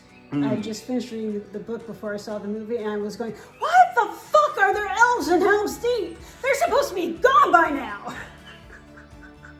Just passionate. My dad's the same way, where he's reading all these books and Netflix is making them into movies or series, and he's like, God, they fucking ruined it. Why did they take this great book and make it a 2-hour movie, not a 10? They always do series. Why is this?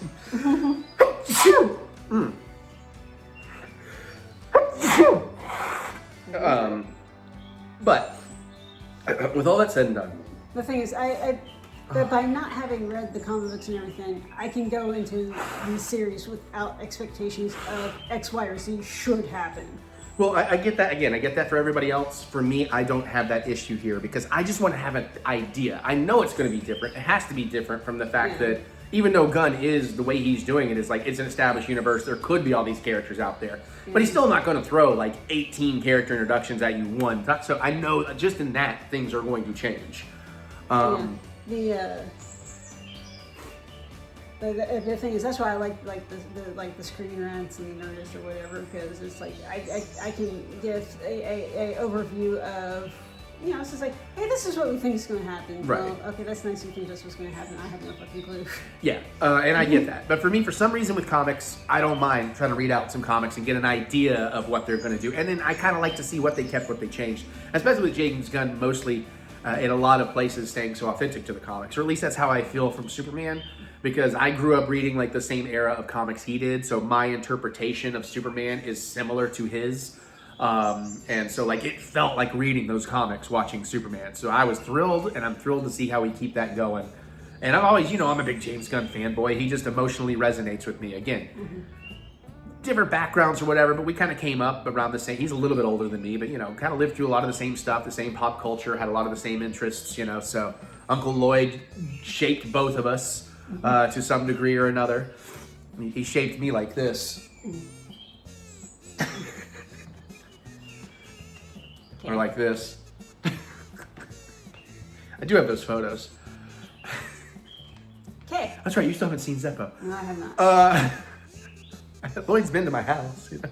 Anyways, I loved it. I can get why certain people are annoyed or aggravated. Although not as annoyed and aggravated as a lot of people are. Because a lot of it was your own expectations getting in the way. And misinterpretations. And I won't even blame the misinterpretations on a lot of y'all, because that's just how, unfortunately, the stupid news sites work these days. And I'm not talking about like real world news, although, yeah. But like in comic booky geeky news, somebody will say something, and then when it gets reported, the words get twisted or they leave off part of it. And now the story is this whole other thing that does set these false expectations. Right. You know, so a lot of it's not even y'all's fault for that. So I just wish there was a little bit more responsibility and due diligence, because, you know, it's just anybody now. It's not even journalism anymore. You know, anybody has a website, a podcast, or whatever. So it's very easy for information to get so misconstrued. But yeah, so I didn't mean to do 10 minutes, but I did love it. And fucking eagerly. And Checkmate. Dude, I'm so excited for what Checkmate's supposed to be and how that's going to be a big deal moving forward in the universe. And I'm calling it right now. So this is my prediction for Man of Tomorrow, how it ends. Obviously, Lex is going to team up with Argus. He's going to have to work with Superman. He's going to try and screw Superman over, working with Argus and getting Superman into the Salvation Planet. But of course, something's going to turn around, and then Lex is going to get stuck there. You know, basically, they're going to throw Lex in there. And Lex is going to turn around, and there's going to be some giant monster going to attack him. And then something shoots him from off screen, and Lex turns and looks and goes, "What the f-" And music swells, so we pan over, up a giant dinosaur. And there's a muscly man with a silver helmet and machine guns, and it's Peacemaker. And he says, "Come with me if you want to live." Credits, boom. Okay, maybe not exactly that, but I think that would be kind of cool.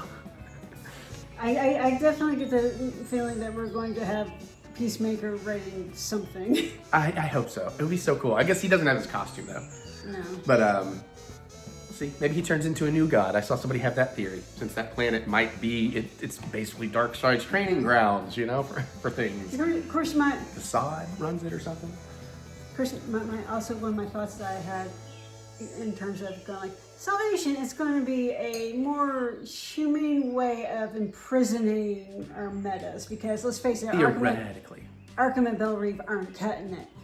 Sitting here going like, humane, how are you going to be throwing people there with no resources? I'm not sure that's humane. They just want him out of the way. Yeah. It's a really filthy, shitty thing. And I do agree with people. I am wondering what's up with Flag. Because you can see how he did get there. But also, and his hatred over Chris killing Flag Jr. But at the same time, it's like, man, he is really chummy with the Lex crew, and maybe there is some kind of mind control thing. Maybe it's Clayface. I don't know, but I don't think so. I think he's just really just gone to become a shitty character, shitty person, not a shitty character, because you know. The thing is, they point out how he's a bit of a manipulator, and so that makes you go like, okay, what is he manipulating? Who is he manipulating, and to what end? Because I think he genuinely did want to get revenge for his son, but I think there might be some other longer game that he's also playing. Possibly. It was just that getting Peacemaker was a nice bonus. Yeah, possibly. Yeah. But anyways, we've gone on way too long. I loved it. I'm sorry if you didn't, but it worked for me, and I'm still firmly on board for whatever comes next. And I'm excited. I've got a big list of things to read. Did you know there's actually a Peacemaker Presents Vigilante and Eagly double feature? It's like a 5-issue arc happening. Excited to read that. That looks wild. And I love Eagly with Economos at the end. Yeah. That was very cool. And that Flurry and Sasha, I think is her name, and Judo Master are all join Checkmate. I was pretty sure Joe Master was going to end up switching sides. Flurry doesn't surprise me at the same time. I could see where Combos be like, no, I will kill him. Well, I'll change your nickname. But and Combos seemed to be actually fairly happy with Sasha too, because you know he actually gave her like kind of like a cool, you know, Yeah. he gave her a bit of a look that was not withering. But I'm excited. And for everybody who's worried about we didn't get what we all hoped to see, even though we kind of knew we wouldn't, with GI Robot going to Earth X, I'm just thinking, I'm pretty sure we're getting Creature Commando Season 2. Because you think about it, that would be a very expensive thing to do in live action, but that would be an easy thing to be like, hey, so we're going to send the Creature Commandos to these different universes to take care of some business. I feel this is like, you know, this would be or if we could just do like a what if type of thing. It's like, what if GI Robot went to, you know, Earth X and teamed up with Vigilante of that one, of that planet. But that Vigilante was a Nazi. I mean, that. No. Oh, no, Vigilante. I'm sorry, I was thinking Peacemaker. No, you're right. Okay, I follow, yeah. But no, we don't even need a what if. I could totally see them, because what would be cool is they send over the Joint Creature Commandos, because they can do it cheap, but still make it epic. And he is just slaughtering everybody over there. And this is how the brother escapes that universe to come after Peacemaker in the future. Like, that could be the setup for that. So, that's free, James Gunn. You can have that one for free, buddy. Just return my calls, okay? Jeez. Would you like to kill Nazis with me? Vigilante's like, heck yeah! Do you want to go in the garage and play and do karate? Yes. Did we just become best friends? That's what a Nazi would say. I'm messing it up now, but all right, seriously, we gotta stop. All right, bye. Bye. All right, let's do some unboxing. We're keeping it a little easy today, but we're keeping it in the Halloween spirit. I got this recently. It's a Disney action figure thing. This is how they package the action figure sets now. No window. Don't know if I love that. But of course, the Haunted Mansion. As soon as I knew this existed, I knew I had to have it. Y'all know my love and obsession with Haunted Mansion. It's probably my favorite ride. Either that or Mickey and Minnie's Runaway Railroad. And coming up in a week or two, we will finally show you the completed Hallmark Haunted Mansion ornament setup. So we have the Hitchhiking Ghost with Ezra, Phineas, and Gus. We have the Hatbox Ghost. We have Constance Hatchaway. We have the Caretaker with the dog, Madame Leota, and the Mummy, who I'm pretty sure is only at Disneyland. We might have a similar thing, but I don't think we have that Mummy in Disney World. He's like sitting in a grave. Yeah, I know. Yeah. Let's see if you can open the box on the side here. Yeah, that's what I figured. It is It's taped though. Scotch taped. Huh. Now, I ordered mine from the Disney store when they had them, but I think at this point you have to go find them in the parks. But it was a no-brainer for me. It's like must have, or maybe I bought it on a trip. I don't really remember. I don't think so, though. No idea. I know, I've lost track of all that now. I'd have to go back and watch all the videos. So can it slide out? I'm sure. There you go. There you go. I like the background too, that you have like this, the gates in the front and the house in the back, and it is the Disneyland house, so it would make sense to do the Disneyland. Is he actually white-haired like that? No. Right? Who, Gus? Oh no, him? Yeah, it's just so dark in that part. Usually it's hard to see. So, but yeah. So theoretically, we can get in here and just do this. It's not that tight. Because all these are taped down in the back. So I'm not going to do it from the back. I'm going to do it very carefully from the front. Yep. Because I do have a feeling I can scratch the paint on these pretty easy if I'm not careful. There we go. Why is he tied down with twine, it looks I don't know. That is weird.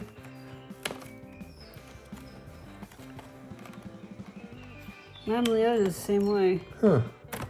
The shorties are shorters, I guess. Why is she cross-eyed? Oh, God, is she? We'll take a better look at that in a moment. Come on, guy.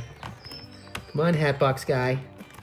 Why are these also... They're, like, not tight enough to... Jesus. I wonder if I need to... Oh, my God. Wait, there we go. There we go. Some of them are easier than others. Yeah, I guess if there's not as tension on, they don't want to cut. Yeah.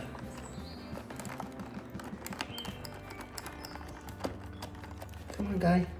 You pull away and cut? That's what I was trying to do. Yeah, they're still kind of soft. You want me to get an actual sharp knife? Or maybe the actual scissors.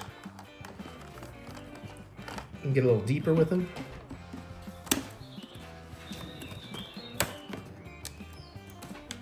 Yeah, that guy's being a problem too.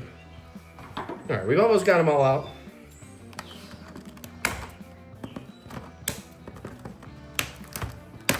Said something flying just now. Oh, the bottom pieces aren't taped in. Only all the ones on the back, so I gotta go find that. Yay! I definitely saw one or two pieces fly off the table. Down to... Okay, that's it. I know there was not more than two. All right, let's start from here. Let's start with our Disneyland mummy. Let's move these out of the way so we get a better, less he must contrast. be one of the ones that got moved to England. Because it's tea time. Even in death, you've got time for tea and crumpets. I like all the descriptor, all the Hieroglyphics. hieroglyphics, thank you, on the coffin. That's pretty cool. You want to show off Miss Leota? We'll just take turns. And she is cross-eyed. She is cross-eyed. Look at that. She's got her little candle. I kind of wish there was like a snow globe-y type thing going on here. Oh, that would be neat, but then they would charge us an extra $15. Probably, but yo. She cross-eyed. That's because she's getting some good head. Show it from the top down too, so you can see the detail on the table or like the cloth and stuff. Or try to show that off, yeah. The candle and everything. Yeah. Nice. Now I got the caretaker and his dog. This is, at least in Disney World, this is right after you get thrown out the window and you fall into your death. Mm-hmm.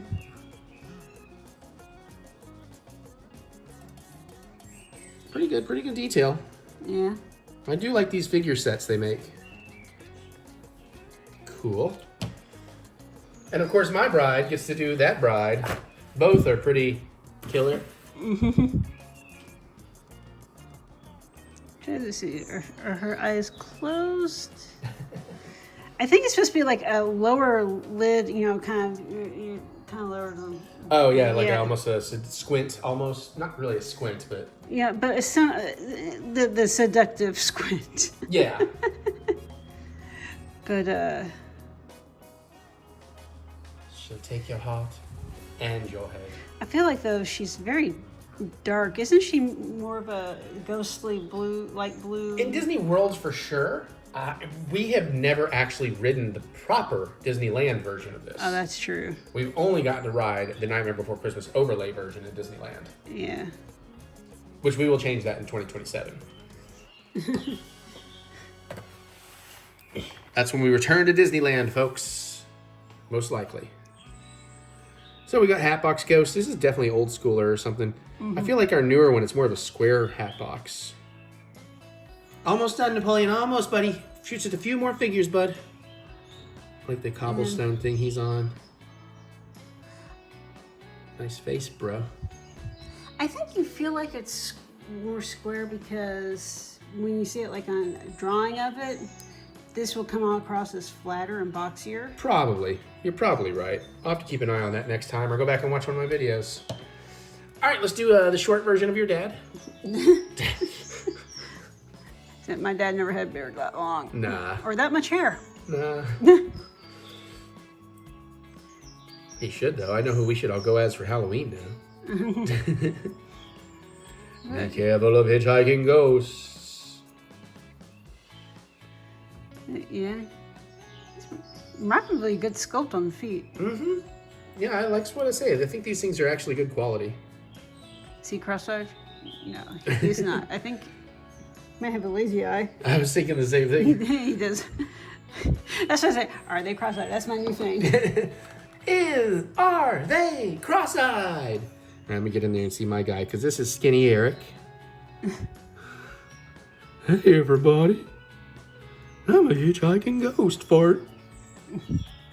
Because farts are funny.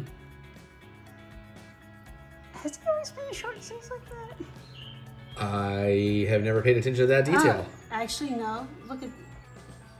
No. Oh, yeah, on the box art, he definitely has long sleeves. Yes, it's like he lost his coat. Yeah, this is the coatless version, so maybe it's in his bag. So, like, maybe that is a Disneyland versus Disney World thing? Possibly. All right, last one, gang. Oh, did I miss one? No. No, he's just stuck in his... No, I missed one. You missed one. Around his waist. Wait, how did we... There we go. There we go. There we go. Much easier. Okay, first question. Not cross-eyed. So which one is he? One of the hitchhikers. You don't know their names? I don't know them, but I know it's Phineas, Marcus, and Gus, but I don't have them committed. It's not I think Gus is the shorty. I think you're right. Yeah, Gus is Shorty. The skinny me with the fat face is Phineas. So that's Ezra. This is Ezra. Okay. Looks AKA like Jabba the Hutt, AKA Lando Calrissian. AKA Better Than. It was good. Wow. Actually, I'm thinking he looks a lot like Christopher Lloyd. I can see that. And did I do the song right? Was that the Better Than Ezra song? I don't know. Jesus, no, I don't even know. Well, just tell me in the comments if I'm right or Why wrong. is he wearing slippers? Because he wants to be comfy. At least he doesn't have socks on. He'll never shoot that half-court shot that way. But Yeah, I like these. I think this was like $25, something like that. You know, so, I mean, for something like that, that's pretty freaking reasonable, I would say. If that's like your jam. And this is a great way for your kids on vacation just to get a whole bunch of, you know, cool toy action figures to play with. I don't know if they qualify as action figures. They do. Yeah, they really are more statues, but, you know, dumb kids. Kids are dumb. So are adults. So is everybody but us and my viewers. Whoever's watching this, Mary and me, that's the only people in the world that aren't dumb. They're smart and sexy and will be rich very soon. Well, on your way out, be aware of any hitchhiking ghosts. Because there are 999 happy Hans here. But there's always room for one more.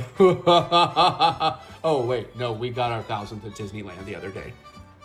No, wait. No, that's right. It wasn't until she was at the hospital. That's right. Sorry, I'm not making fun of the actual tragedy. I'm making fun of the policy. Which I assume Mary knows. Nobody actually Yeah, nobody ever dies in Disney. All right. That's it. We got more vlog. Disney pins with the beautiful Mary. Hi. And the beautifuler Eric. Hello. Disney pins. We're going to do some more of these. Character folding fans. We are fans of characters. Stitch would be lovely. I don't think we got Stitch. We did get Stitch. We've got Stitch already? Cool. We got Stitch. We've got Donald. Okay. We've got Pluto. No poo. Let's see. I think that's Dale. Okay. We have him or not? Minnie. Dale, we do have. Yes. Okay. And then I know we have Minnie because we got an extra. So we got Daisy, Pluto, and Mickey, and then I guess Chip. No, we need Winnie, we need Goofy, we need Chip and Daisy and Mickey. We need Pooh, Goofy. Winnie the Pooh, yes. Oh, Winnie. I heard Minnie. That makes sense. Okay. I guess I should come back on camera, huh? Yeah. So we need 5. We've only got 4. We're not going to complete it.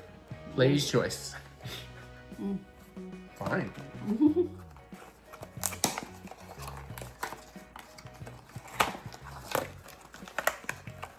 Oh, there's pins. I got 2. I got 2 in mine. All right. All right. First up. Another Dale. Another Dale. Dang it, Dale. Dang it, Because I'm pretty sure it's Dale that has the red nose. Yeah, I don't really know. I'm pretty sure the mini. Okay, so with the Mickey back pins, it makes it looks like he has Mickey ears. Yeah, I rely on you So for that kind of thing. If you turn the pin backing upside down, you Right, I remember now. Sorry, I was distracted. I think I've got Daisy. Oh my God, Dad took my advice.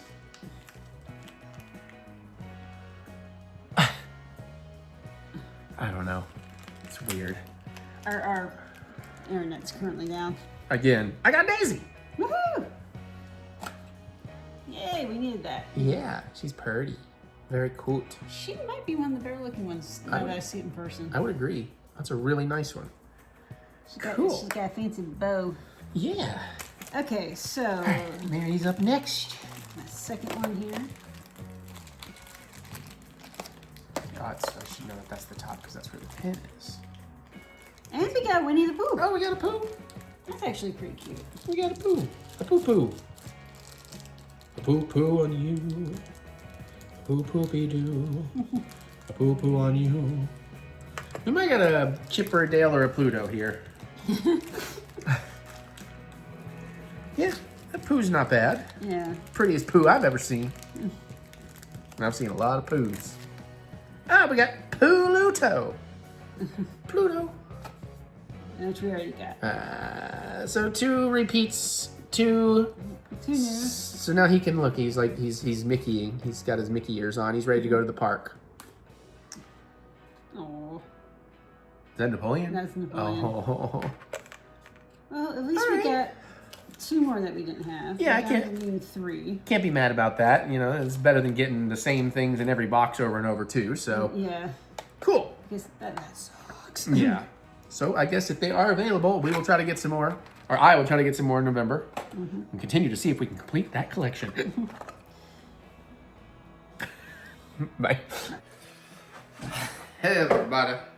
Oh, Julian, it's a hungry world. It's gonna eat you alive, son. Yeah, oh, Julian. When the fangs sink in, I'll stitch you, but then I gotta throw you back in. Oh. Hey, everybody, we're gonna make a drink. That was not perfect, but that was much better. Anyways. So what are the odds we get a copyright claim on this one? Well, if I'm that good, then I'll take it. Also, I was thinking about doing an acoustic version of that song because I could do like a lower voice, cool version of that. And I thought about going on AGT with that, and then how like then I blow up, but then I do originals and I get hit singles, but somehow I do make it all the way to the end. And I tell everybody, you know what? I don't care if I win. I could be the first out tonight because I got everything I wanted. I got to come out here and do a bunch of performances for massive crowds, charted a couple of singles. So all I care about tonight is the fact that Foxy Shazam is actually going to join me on stage and we're going to play that song live and one of the choirs is going to come sing it with us and boom, I don't give a shit if I win or lose. I hope if I do win, I'm at least out by 3rd though because I don't want the 2nd or 1st curse. Thank you. So we're going to make the conflict. I have fun dreamy things. Conflict and compromise. It's sort of a margarita. We're going to keep it single here. We're going to do 1.5 ounces of tequila blanco. We're going to do 3/4 ounces of Midori, 3/4 ounces of fresh lime juice, 1/2 ounce of agave nectar, 2 slices of jalapeno pepper. We got very spicy ones. Thanks, Mary. 7 cilantro leaves and a cilantro sprig for garnish. The weird thing is it just says add everything, then shake it until chilled, and then double strain into a rocks glass over crushed ice. I don't do crushed ice. I don't have it. It does not say to muddle, but I'm going to muddle slightly. How does one go about double straining? I assume I use the cocktail strainer and that like at the same time. So I think it's to try and catch the cilantro chunkies. I don't think that's going to work. That would be 2 strainers. That would be 2 strainers, but that one is so poor. That's basically just from keeping ice from coming out of the glass. No, most of this goes through the springs, hon. Which... Okay, fine. Do it your way. I don't think it's going to work. How does one double strain a cocktail? Use a Hawthorne strainer on the shaker and fine mesh strainer over the serving glass. Okay, what's a Hawthorne? What's a Hawthorne strainer? Bar tool used in mixology to strain cocktails. Is there a picture? No. Can you hit picture? There's a disc. Oh my God, Aaron or Jack, AB's. Okay, by the way, I got it. It's a disc. It has a disc plate and a coiled spring, sometimes a handle. Okay, so That's a Hawthorne strainer. okay, neither one of those is a fine mesh strainer. That's a Hawthorne strainer. Well, I mean, I shake it in a cocktail shaker, so, I mean, I'm going to use the cocktail shaker. It's fine. What the fuck do I care if I get a little cilantro leaf in there? Or jalapeno seed? I don't give a shit. It's good enough. Let's just fucking go. There is that small strainer that I sometimes use. That'd be triple straining, because then I'm not even straining out of the shake. It's just like you could strain out the shaker and put the, or use either one of those, but put the little mesh strainer that I have into the cup here. That's my tablet. I haven't figured out how to turn off the notification sounds. There is always a wrong to your right, and there is always a war somewhere to fight. I messed that up slightly. Oh, God, I've had some rough fucking years. Oh, Lord, keep on keeping on. I messed it up slightly, but I was waiting to just throw that at you because we were arguing over strainers, and I don't give a shit. I'm just trying to help. Just trying to help. All right, so now I gotta find my fucking cocktail thing again. But basically, I knew what I'm doing. Trust me, I'm Sledgehammer. All right, we want 2 slices of jalapeno. Let's show this jalapeno. These gorgeous red jalapenos that are corking and all kinds of crazy shit, but are incredibly fucking hot. All Aaron, of our peppers. Honey, I'm sorry, but you have to stay down there. Sorry. All of our peppers are incredibly fucking hot this year. But I'm going to give thick boy slices. We're going to do this right. Her serranos almost kill me. I can't imagine these jalapenos, much less the habaneros and my giant pickled jars of them.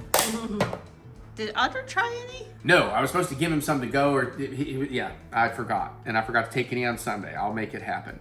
7 leaves of cilantro. I've already cleaned up some cilantro here and found a good sprig for the garnish.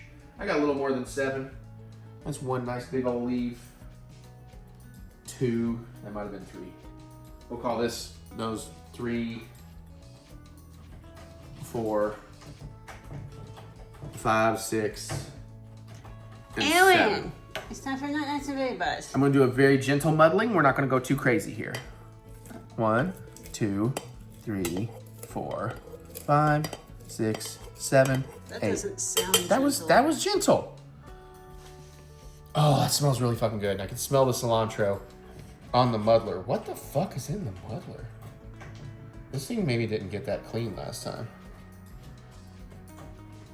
That looks like flesh from your jalapenos. Sure. We'll go with that. All right, now we're going to mix the tequila, the Midori, the lime juice, the agave. Start with the tequila. We need 1.5 ounces of tequila Blanco. I'm using 1800 because I'm mixing it with very strong ingredients like Midori. It's a little sticky. There we go. I feel like that heavy bottle is not the best bottle to pour. I agree. But it's the cheapest, best bang for our buck since this is mostly what we use for pitchers of margaritas. I got my 1.5 just right. Science! Thought about using my jalapeno tequila here too, but I know Mary's jalapenos are spicy fucking enough, dude. 3/4 ounce of Midori. Japanese melon liqueur. I do not have a 3/4 ounce marker. I'm gonna have to eyeball it. Oh, That seems about I think right. I know why they don't want you to, like using a Hawthorne over the strainer in the top might be better for this case, because your cilantro leaves could easily plug up the holes. We'll see. We'll see what happens. Okay. I'll figure it out. I also need 3/4 ounces of fresh lime juice. So I'm just going to go ahead and mix that in here. Get us to 1.5. Beautiful. Well, I need to touch more there. Beautiful. And then 1/2 ounce of agave nectar. We might as well just throw this in here too. And that will be our entire mixture. I forgot how loose this stuff is. I almost made a big old mess again. Go a little light on that. It's like a very thin honey. Yeah. Boom. That is really not a lot of drink. That's a 3.5 ounces of liquids. Maybe I should have doubled. Too late. All right, we're gonna get some ice in this motherfucker. I probably should have started with some ice. I also need to break up the ice. It's been a minute. I don't know. 3, 4, 5, 6, 7, 8. Let me throw some in the glass while I'm here. I'm not gonna do that with my hands. I'll tear them up. Need to get back there with a knife or an ice pick. I got more than I need here. Whoops. But we do have a 3.5 ounce. Sure, 8 out, fine. There's not enough liquid in here to make this look as beautiful. And it did say over a rocks glass, so.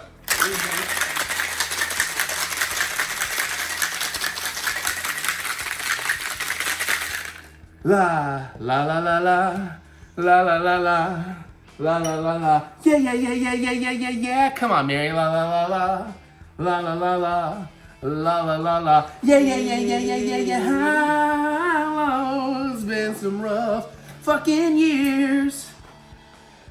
Ooh, oh Lord, oh Lord. Keep on keeping on. Okay, that's not how that works. That is not how that works. I am a former bartender here. It goes in here, doesn't it? It goes in there. And then I use a fine mesh strainer. Right, and that's why I was saying you put the fine mesh strainer in the cup.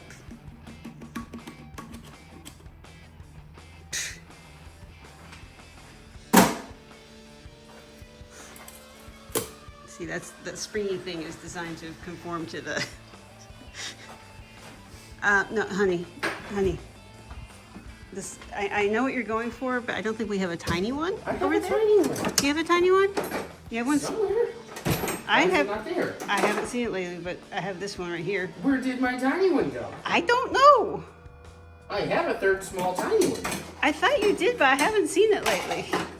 You probably put it somewhere. There it is. I probably put it somewhere solid. Stupid.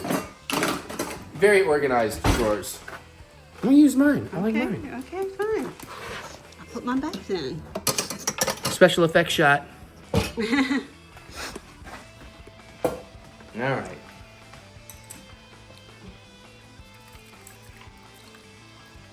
Ooh, that's pretty though.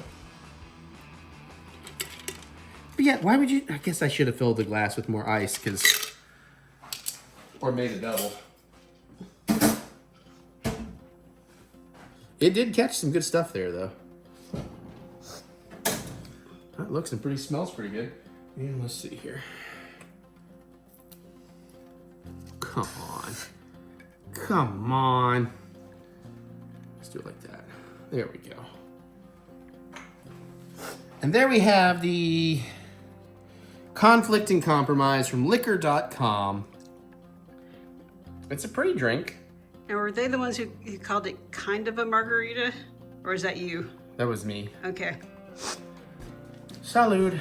Oh, the Salud. Bone Temple.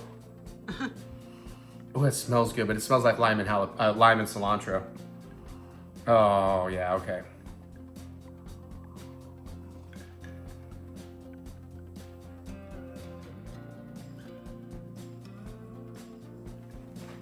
Holy shit, that's awesome.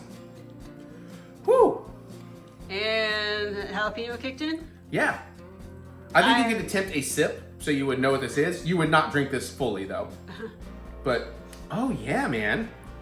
Oh, that Midori plays nice. I was a little worried the Midori would really, really take over. It's definitely there, but it's not like super prominent. I get the Midori, I get the lime, I get the cilantro, mostly through the smell. I definitely get the jalapeno. I don't taste tequila. Nice little sweetness from the agave. Would you like to try that a little bit? I'm gonna smell it, nothing else. I think you should at least try it just because it is pretty fucking good. It's not going to be your That's favorite. interesting. Yeah, it's not going to be your favorite thing ever because the heat will definitely get to you. But the heat, Oh, I got that right away. yeah. Well, that's your damn peppers. It's your own fault. Okay. I'm waiting for more thoughts. Is that the only thought you have? Yeah, all I have is pain. You could taste it. It's not that hot. That's awesome. Now, granted, I'm a huge cilantro fan. So even just having this sprig, because you know I don't fuck with garnish because I'm lazy. But like as I'm taking a sip and I'm smelling that fresh cilantro, that's adding a lot to this experience.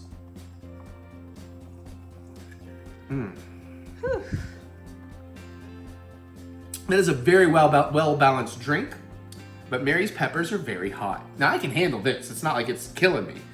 It's about the level of drinking Tanteo, so I'm glad I didn't mix Tanteo in. Actually, maybe a little spicier than Tanteo jalapeno tequila, just by a hair. But that's gorgeous and that's beautiful, and I wish I made a double because that's tasty as fuck. That's gotta go on my list. That's on my list of cocktails I love and would remake, and it's fairly simple if you have all the stuff sitting around. So, yeah, you like a little heat in your drink, you love cilantro, highly fucking recommend that. Fuck yeah, salud.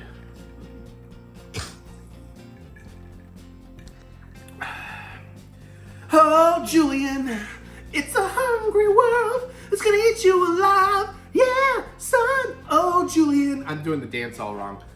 When their fangs sink in, what? Stitch you back. I'll stitch you back. I'll stitch you, but then I gotta throw you back in. Oh. It's that pre-chorus I'm still trying to learn. Something about a song and something about I have this memory forever, and then it leaves on, you'll be satisfied. 'Cause there is always a wrong to your right. And then I'm gonna get, if I do sing this well enough, I'm gonna get so many copyright claims because how many times have I sung this in this vlog? Yeah, and it's I'm gonna make it everyone's earworm. Happy Halloween! So the grounds of divorce is what again? We all knew it would happen eventually. Just remember, gentlemen, once you get married, you're no longer allowed to have fun. No, you can have fun. It's On just that you have note. to be careful what you subject your wife to all Oh, the time. yes, I have to be careful. I can't be me. Don't be yourselves. That's, if you want a lady to like you, don't be yourself. Okay, so I'm going to start singing Your Idol all the time and see how that goes. I thought you were going to do Golden. Golden's really not my jam. See, but the problem is you can never beat me in a song battle because I can easily always be louder than you. So I'll just sing over you. I mean, come on, you have to admit that's correct. It's not, I'm not saying it's not nice, it's not right, it's not proper, but it's true. No, it's not a matter of outpowering you, it's out annoying you. Yeah, but I can ignore whatever, dude. I got AirPods, I got Galaxy Buds, I got fucking Sony noise cancelers. I've been on many a plane. You already have many other ways of annoying me. Hey, can I borrow that shovel? Oh, hold that thought.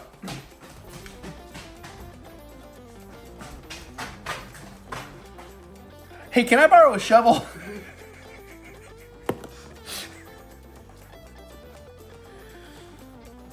Good dog. What are we doing? Oh, we're still filming? Shit, all right. I thought all that was private.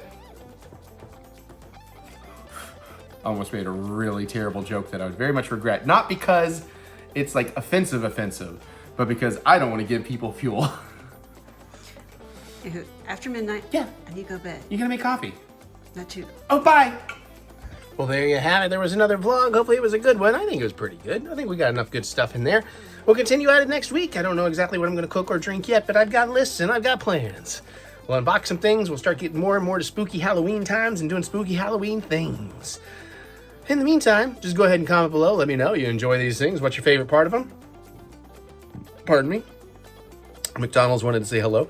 How are you doing in McDonald's Monopoly? I'm finally, like a lot of people, probably at a place where I need one piece for so many prizes that I'll never see, but it's fun to try. Geek out with me in the comments. Let me know. I'd love to hear what you have to say. Other than that, click the thumbs up button. Give me the good old thumb of encouragement, as I do love to be encouraged.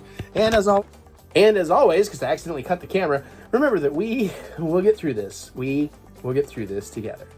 Check out my music anywhere you listen to music. Look up Eric Butts. Try and get excited for some more stuff eventually. Also, plenty of video game Let's Plays still happening, and food cooking videos, and back to filmmaking. Although I'm desperately trying to find time in October to actually work on it because we have so many busy weekends of things. Like Scarefest and stuff. So all that and more you can follow right here, or go to ericbutts.com for all your funky butts fun. There's more links in the description below, so click that see more button to see more butts. And on that note, I'm going to get on out of here so I can get to editing while Mary's feeding the putties, and go live some more life and do some more stuff. And we'll see you all next time. Love you. Bye.